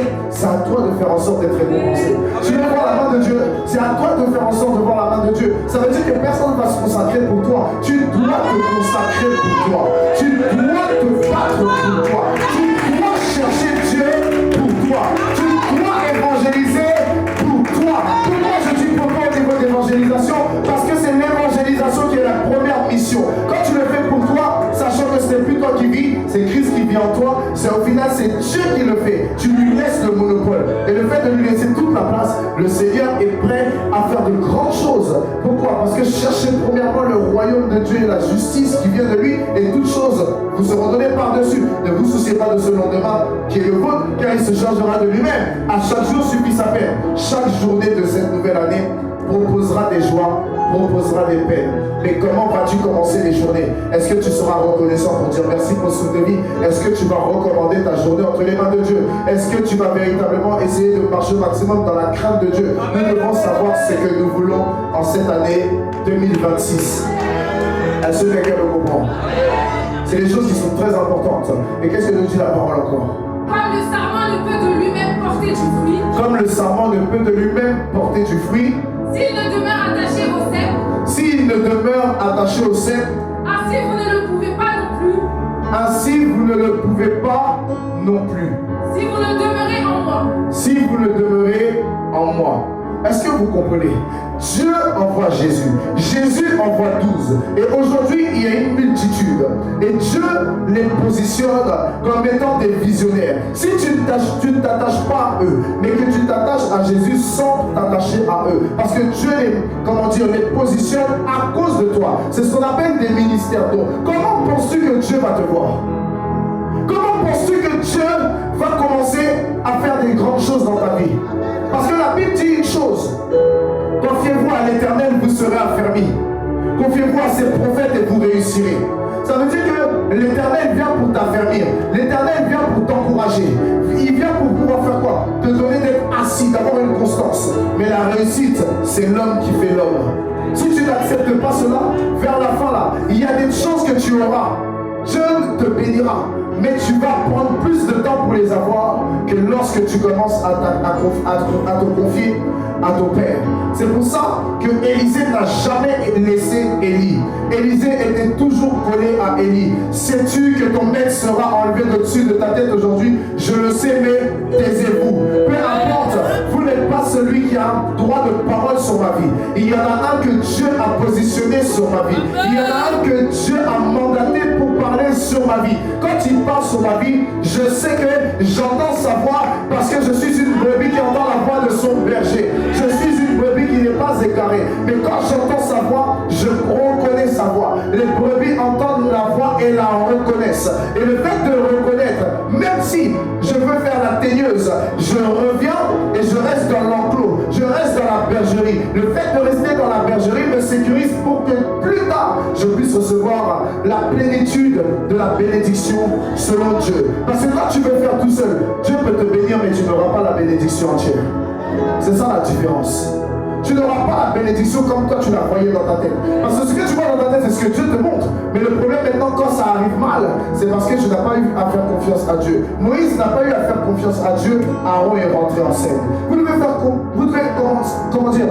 comprendre une chose. Quand Dieu vous appelle à devenir grand, il permettra toujours que ce soit par quelqu'un. Les 12 sont devenus grands parce que Jésus les a enseignés. Si aujourd'hui tu veux devenir grand, il faut que quelqu'un t'enseigne. Parce que de toi-même, tu vas avoir une connaissance, mais la connaissance finira à un moment donné par être limitée et erronée. Ce qui veut dire que Dieu permet toujours qu'il y ait quelqu'un qui soit serviteur de tous. Celui qui est le plus grand devient le serviteur de tous. Et il prend tous les jours de sa vie pour pouvoir enseigner la parole. Tous les jours de sa vie pour pouvoir parler. Tous les jours de sa vie, il parle simplement. Même quand il n'a plus de voix, elle n'a plus de voix. Il parle constamment. Il parle de janvier à janvier. Il parle parce qu'ils sont nés pour parler de la part du Seigneur. Ce qui fait qu'il est mieux pour toi de pouvoir écouter ce que dit la parole de Dieu pour pouvoir aller affronter les choses de la vie et réussir à tous égards, parce qu'il souhaite que tu prospères à tous égards, que tu sois en bonne santé, arrangement ça, comme prospère l'état de ton âme. Mais si ton âme prospère, c'est parce qu'elle est entre les mains de Dieu. Mais si elle prospère et elle est en bonne santé aussi, c'est parce que quelqu'un entretient ton âme au travers de la parole et entretient ton âme au travers de la prière. La Bible dit en Genèse 4, attention, que Dieu va dire à Caïn, où est Abel?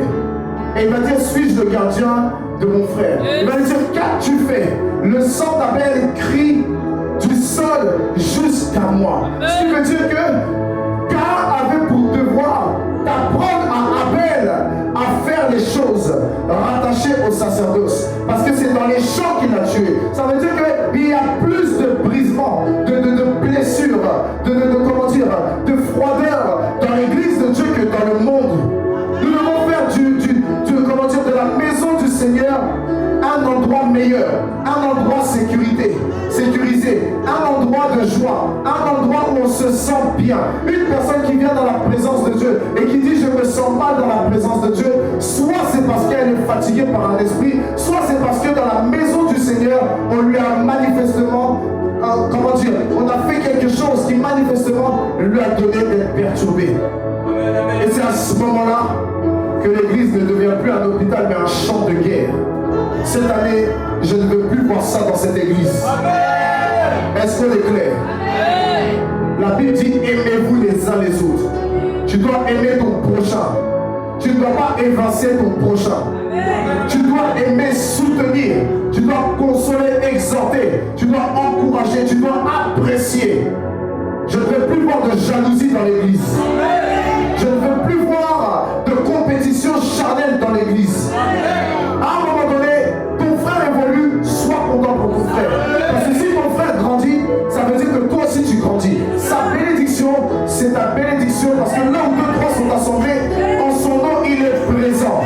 Tu te dois de toujours être content pour ton semblable. Demain, ce sera ton tour.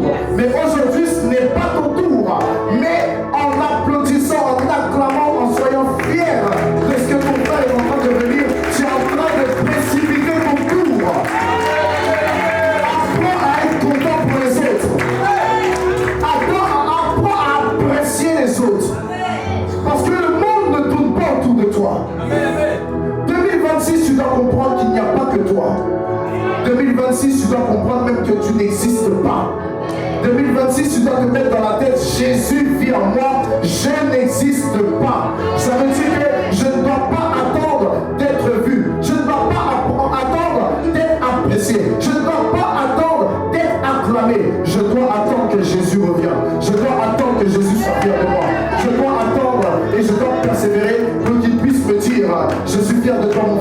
Est-ce que tu sais que je t'aime? Je veux que tu ailles encore plus loin. Est-ce que tu sais, ma fille, que je t'aime? Je veux te voir aller plus loin. Je veux véritablement que tu te lèves. Oui, ce que tu fais commence à me plaire. Tu étais perdu, mais tu es revenu. Tel le fils prodigue qui était mort, mais qui est revenu à la vie. À un moment donné, nous devons apprendre à nous encourager. Nous devons apprendre à nous fortifier. Parce qu'à chaque fois que nous faisons du mal à une personne dans la maison du Seigneur, nous sommes semblables au grand frère du fils prodigue. Nous devons apprendre à nous aimer. Nous devons apprendre. Tu veux être récompensé, la récompense ne vient que par l'amour. Tu dois apprendre à véritablement aimer, apprécier ce qui est dans la vie de ton semblable. Parce que la Bible dit en Matthieu 22, verset 38, aime ton prochain comme toi-même. Si tu arrives à apprécier ce qui est dans la vie de ton frère de manière sincère, ça veut dire que c'est de toi-même dont il s'agit. Parce que lorsque tu fais du bien à l'un de ses plus petits, c'est à Jésus que tu fais. Lorsque tu fais du mal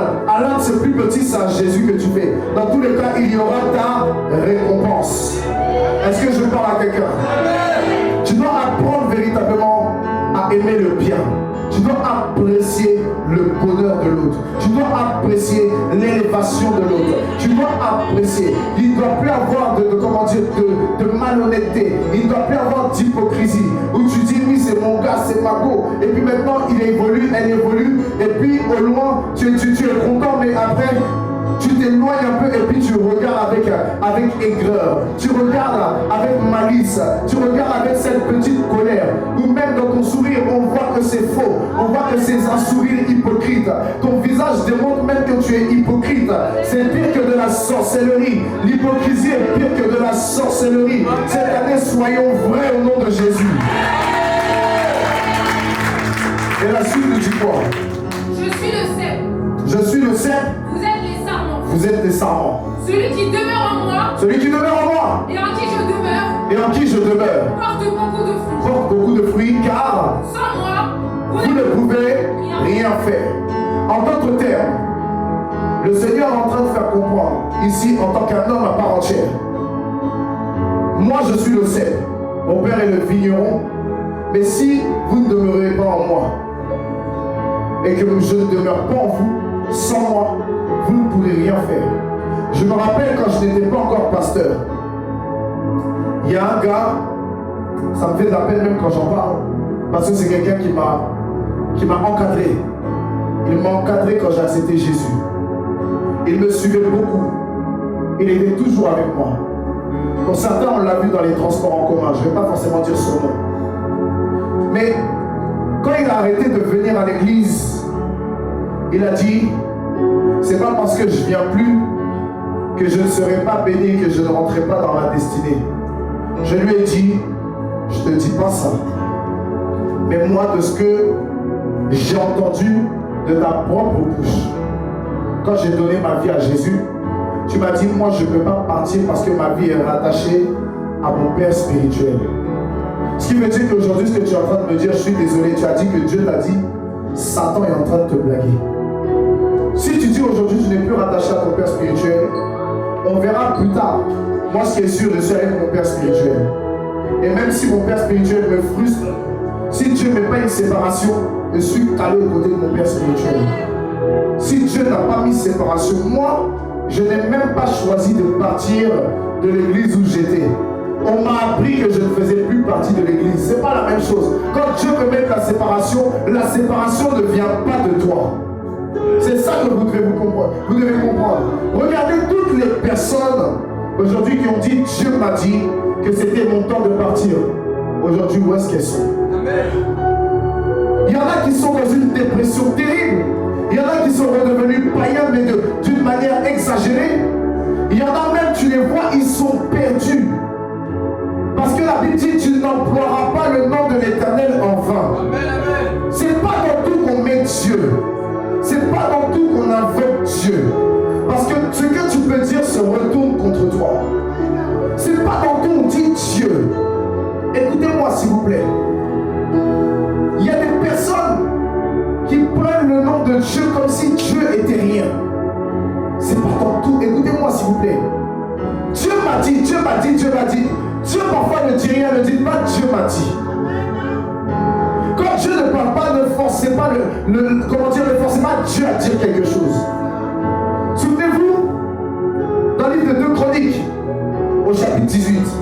lorsque Akab devait mourir, voici des prophètes qui vont dire à Akab ce que Akab veut entendre. Mais Akab, lui, il a tout fait. Josaphat voulait entendre ce que Michée avait à dire. Mais Akab ne voulait pas parce que Michée disait de mauvaises choses. Mais voici que lorsqu'il est arrivé, Josaphat a écouté avec précision. Et sur le champ de bataille, lorsque Josaphat a crié, à cause de l'obéissance, et à cause de l'écoute et de la crainte de Dieu, il a été sauvé là où Akab est mort. Et il y a des personnes qui se plaisent quand des mauvaises personnes leur donnent des paroles qui leur font du bien à leurs oreilles. Et c'est ça le problème. Et la plupart de ces personnes qui disent Dieu m'a dit, ce sont des personnes que Dieu veut utiliser puissamment. C'est encore plus pathétique. Parce que vers la fin, ces personnes finissent par rester les mêmes. Et elles deviennent même pires. Leur éclat dernier. Il n'y a plus rien. Il n'y a plus rien de bon. Tous les problèmes arrivent. Ça fait un déclin vers ce déclin. Spirituellement, c'est la mort la plus totale. Pourquoi? Le choix vient de nous. Le choix vient d'elle. Vous devez comprendre que ce n'est pas bon.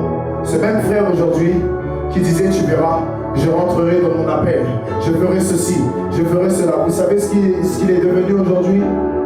Maman Amy le connaît, maman Jessica le connaît, Nicolas, non tu ne l'as pas connu, mais on l'avait vu ensemble dans le train.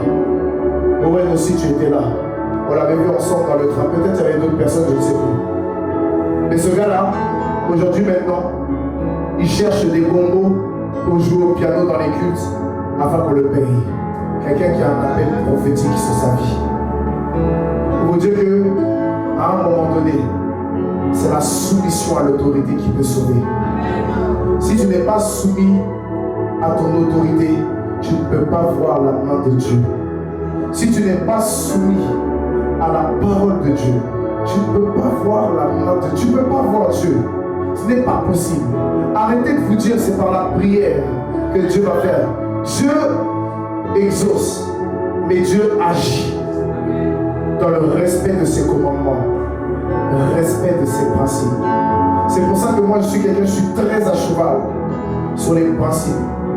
Je ne joue pas avec les principes parce que je ne suis pas plus que quelqu'un. Ce que je dis, c'est ce que moi-même je fais. Et si Dieu arrive à me donner d'être stable dans ma vie, malgré tout ce que je traverse, c'est les principes.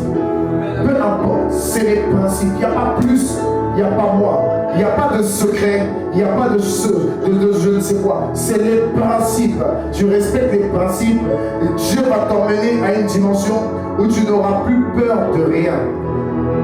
Qu'est-ce qui fait que David était sauvé à tout moment? C'est les principes. Qu'est-ce qui fait que Salomon, au dernier jour dans sa vieillesse, a été sauvé? C'est les principes. Qu'est-ce qui fait que, comment il s'appelle, Ézéchias a été sauvé? C'est les principes. Quand il a même rappelé à Dieu qu'il a fait tout ce qui était bon devant l'Éternel. Il n'a pas dit tout ce qui était bien, mais bon, le Seigneur a pris Élie qui n'était pas sorti, il n'était pas encore arrivé au milieu de la cour, il dit retourne. Et va dire qu'il prenne un temps de jeûne devant moi de 3 jours et qu'il monte au temple de l'Éternel parce que je rajouterai 15 années à sa vie. Les principes font des choses que tu ne peux pas imaginer. Mais c'est parce que tu ne respectes pas les principes. Tu regardes à la réalité de la vie qu'au final, tu finis par vivre certaines choses. À partir d'aujourd'hui, crois en Jésus. Respecte ses principes et ta vie va changer.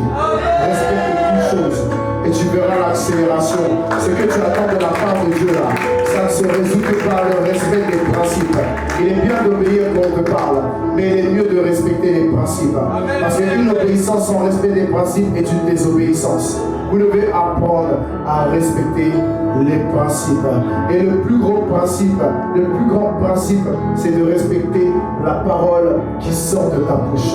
Voilà pourquoi Ecclésiaste 5 dit c'est une folie de prendre un engagement devant Dieu et de ne pas l'accomplir. Parce que tu peux te dire, parce que tu te réveilles, les choses avancent dans ta vie, que tout va bien. Ça ne va pas. Ça ne va pas. Tu as un engagement que tu as pris devant Dieu. Tu dois t'en acquitter. Si tu ne t'y acquittes pas, peu importe la chose la plus fine, la chose la plus petite, c'est un engagement que tu as pris devant Dieu. Si tu meurs sans avoir accompli ça, tu es redevable à Dieu. Es-tu sûr que tu iras près de lui? Est-ce que quelqu'un me comprend? ça, mais c'est important. Et croyez-moi qu'il y a beaucoup d'hommes de Dieu qui ne connaissent pas cela. Il y a beaucoup d'hommes de Dieu qui ne respectent pas les principes. Il y a beaucoup d'hommes de Dieu même qui pensent que la dîme, c'est seulement pour le sacrificateur, parce que la dîme vient, alors il doit faire. Mais la Bible dit apporter dans la maison du trésor. Ça veut dire avant même de penser à toi, tu dois penser à la maison du trésor. Et pour ça, je ne prends pas je ne regarde pas les dîmes. Je ne regarde pas ces choses. L'Éternel pourvoit toujours à mes besoins. Vous n'avez pas besoin de regarder ça tant qu'il y a quelque chose dans sa maison. Parfois, certaines personnes ici me disent que normalement, j'ai un droit légal. Oui, j'ai un droit légal, mais ma vie est consacrée à Jésus. Je préfère que Jésus et son œuvre soient bien plutôt que moi je sois bien. Maman Manuela, un jour, elle était avec moi dans le bureau avec l'évangéliste précieux et on était en train de parler et ils m'ont dit, mais normalement, quand on regarde à tout ce qui est dit, Dieu t'accompagne. Quand on regarde à tout ce qui est dit, toutes ces choses, au bout de 4 ans, tu as le droit d'être rémunéré. C'est légal. J'ai dit oui, c'est légal, mais pour l'instant, c'est pas ce que Dieu m'a dit. Je préfère faire ce que Dieu m'a dit plutôt que de m'arrêter à une loi qui est humaine. Elle était fâchée parce que j'ai dit ça. Mais vers la fin là, si ça commence comme ça, je peux commencer à corrompre tout ce que Dieu m'a dit. Et si je commence à rentrer dans une corruption, alors ça peut être vite, rapidement une source pyramidale qui va commencer à se mettre en place dans l'église. Et sans me rendre compte, je vais faire l'objet d'une loge mystique. Tout simplement parce que j'ai désobéi à Dieu. Voilà pourquoi je ne m'intéresse pas à l'argent. Voilà pourquoi je ne m'intéresse pas à ces choses. Parce que si je commence à m'intéresser à ça, je ne m'intéresse plus à Dieu. Vous devez arriver au stade où même si vous n'avez ni or ni argent, vous avez le nom de Jésus. Et ce nom vous donnera toujours de vous lever et marcher. De faire lever les autres et de pousser les autres aussi à marcher. Et la fin de ton passage nous dit quoi? Si quelqu'un ne demeure pas en moi, si quelqu'un ne demeure pas en moi, il est jeté dehors. Il est jeté dehors. Comme le sarment. Comme le sarment. Et il sèche. Et il sèche. Puis on le ramasse. Dieu le ramasse. On le jette au feu. Et le jette au feu. Et il brûle. Et il brûle. Vous entendez? Il y a certaines personnes aujourd'hui, je vous assure que c'est le nom de Jésus qui vous sauve. Vous savez pourquoi? Quand vous vous arrêtez de servir Dieu, de grâce vérité,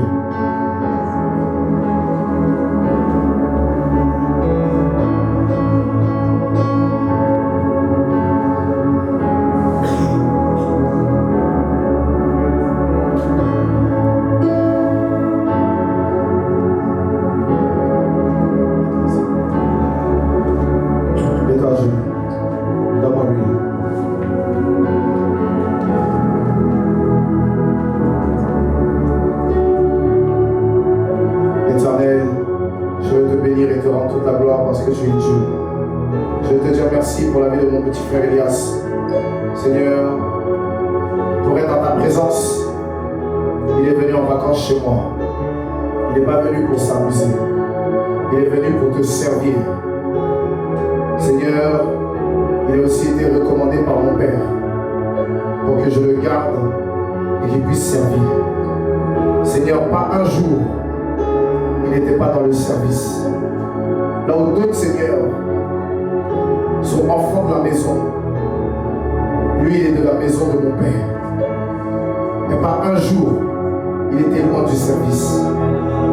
Que ce soit de manière domestique ou spirituelle, il a toujours été en poste. Seigneur, je relâche sur sa vie la plénitude de cette grâce que tu lui as réservée. Cette année, donne-lui d'être le numéro 1 dans tout. Ouvre les portes footballistiques dans sa vie.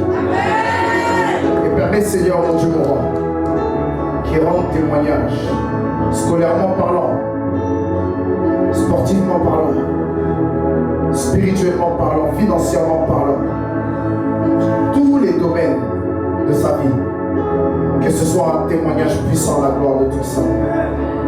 Il repart, Seigneur, parce qu'il reprend les cours. Seigneur, garde ses transports. Protège-le, que ton sang le rende invisible à tout ce qui n'est pas de toi au nom de Jésus. Tout problème d'accident, que ce soit par la vie de l'évangéliste précieux qui l'accompagne, je déclare que les deux soient sécurisés. De la même manière que tu emmènes mon fils, tu le ramènes sain et sauf. Au nom de Jésus. Quand il arrivera à bon port, Seigneur, qu'il voit la dimension de sa vie changer. Et que toute la gloire te revienne. Je te bénis aujourd'hui et je déclare que tu deviens une nouvelle source de production à la gloire de Dieu. Au nom de Jésus. Amen. Que Dieu te bénisse.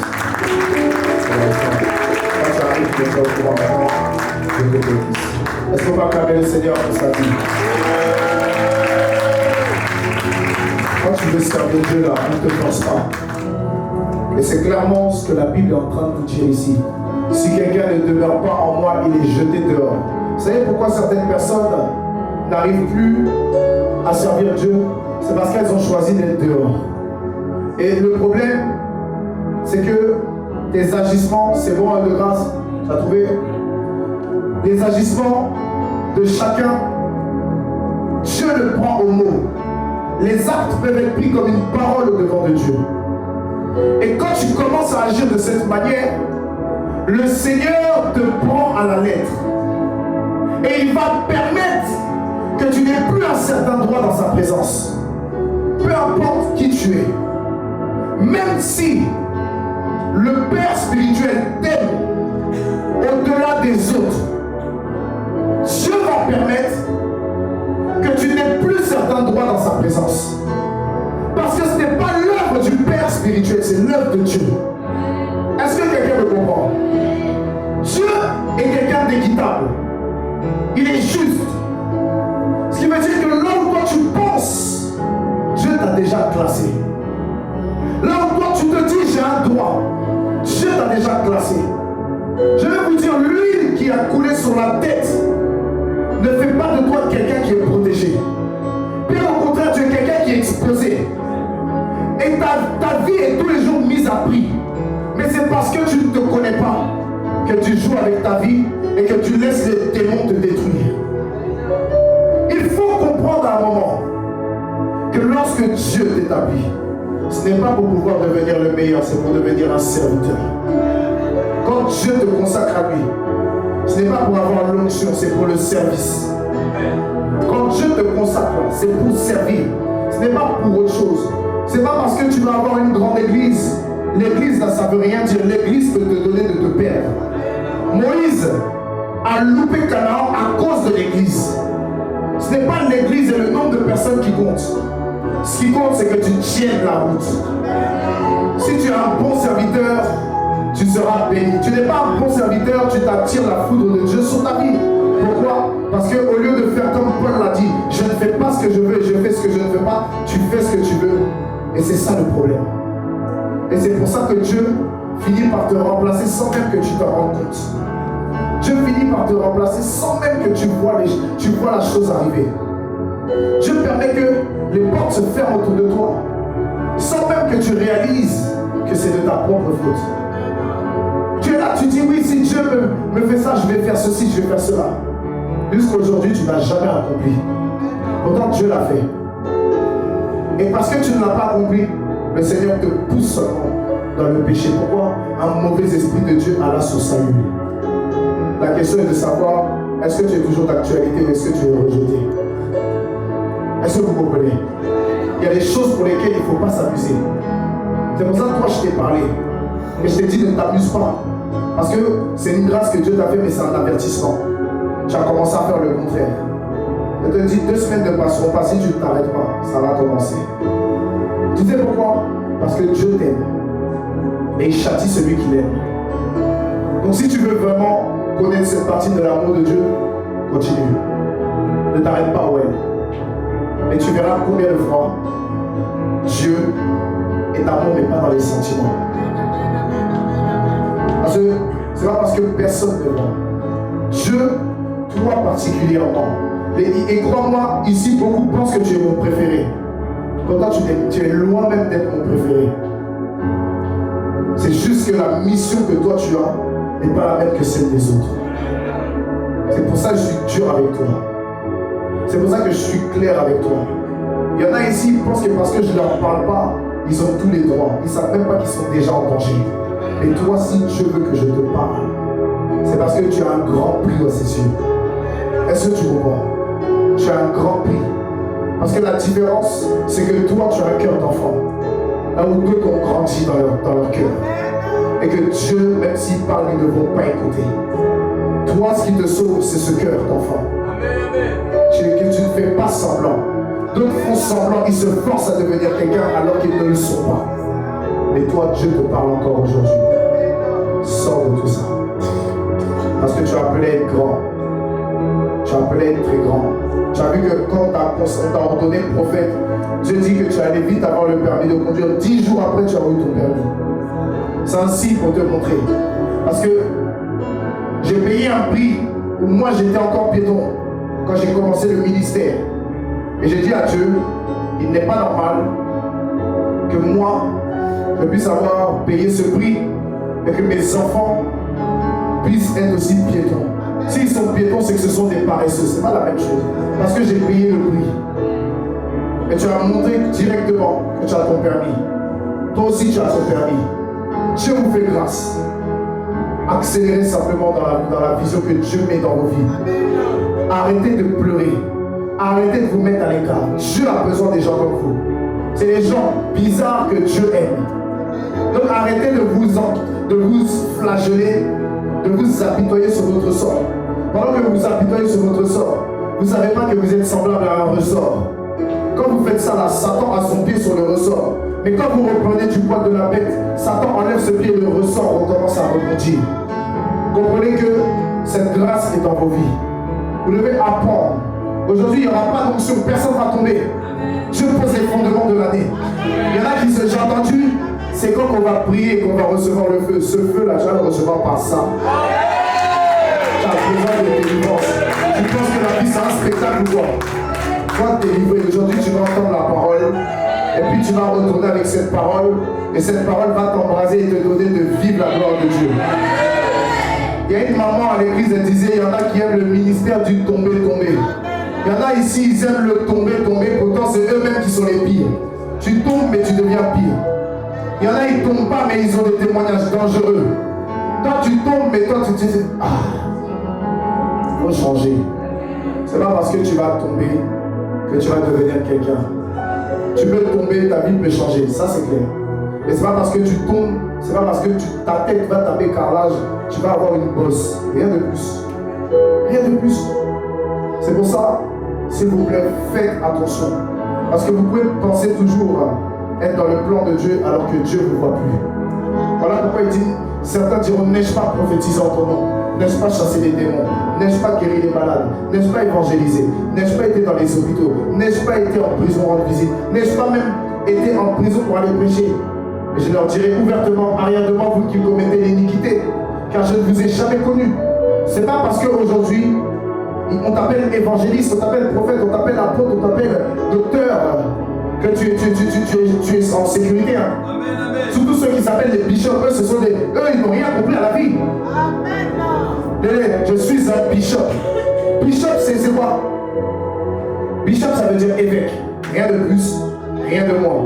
Évêque, c'est un surveillant. Ça veut dire que tu as plusieurs églises et puis tu tournes pour voir si l'église fonctionne selon la parole de Dieu. Ce n'est pas quelque chose de glorieux, c'est juste une mission que Dieu te donne. Rien de plus, rien de moins. Donc les histoires de oui, je suis un bishop, je suis un tricheur. On s'en fout des bishops, on s'en fout des tricheurs, on s'en fout des quadricheurs, on s'en fout des chocs et chocs. Dis amen. On s'en fout de ça. Parce que bishop là, c'est pas un ministère, c'est une appellation. Moi je connais les apôtres, je connais les prophètes, je connais les évangélistes, je connais les pasteurs, je connais les docteurs. Bishop ça va en enfer. Bishop ça peut être sauvé, mais bishop aussi ça va en enfer. Même si tu dis pas amen, moi je dis amen à ça. Ça veut rien dire du tout cette histoire de bishop. Je suis un patriarche. Des fois, je vois des choses, je me dis vraiment, Jésus, reviens nous chercher, s'il te plaît. Oui, je suis le patriarche d'or. Patriarche de quoi? Patriarche de quoi? Est-ce que Dieu t'a dit que toi, on doit t'appeler patriarche?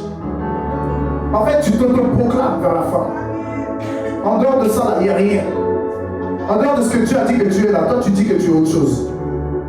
C'est comme il y a des gens, Dieu dit que tu es évangéliste, jusqu'à la fin de tes jours tu seras évangéliste, mais il faut que tu deviennes prophète. Tu es malade, ça va pas chez toi. Dieu a dit que tu seras évangéliste. Et puis parce que l'onction prophétique est sur ta vie, tu penses que on doit t'en donner prophète. Tu as besoin d'être délivré parce que tu ne comprends pas le langage de Dieu. Dieu dit que tu es évangéliste. Il peut t'utiliser d'une manière puissante dans le domaine de la prophétie, mais ça ne fait pas de toi un prophète. La différence, il y a une différence entre le prophète ou le ministère prophétique et l'onction prophétique. Ça ne veut pas dire, même un pasteur peut prophétiser, ça ne veut pas dire qu'il est prophète. L'apôtre Jean là, beaucoup disent que c'est un prophète, c'est un évangéliste. Il est en train de prophétiser le retour de Jésus. Il a fait l'œuvre d'un évangéliste. Mais c'est juste que le ministre, comment dire, il est apôtre. Les 5 ministères sont en lui. Mais quand on regarde le livre de Jean là, il parle que de l'amour de Dieu. C'est un évangéliste. Mais le ministère, comment dire, apostolique porte en lui les 5 ministères. Donc la casquette du prophète est dans le livre d'Apocalypse, qu'on appelle le livre de la révélation.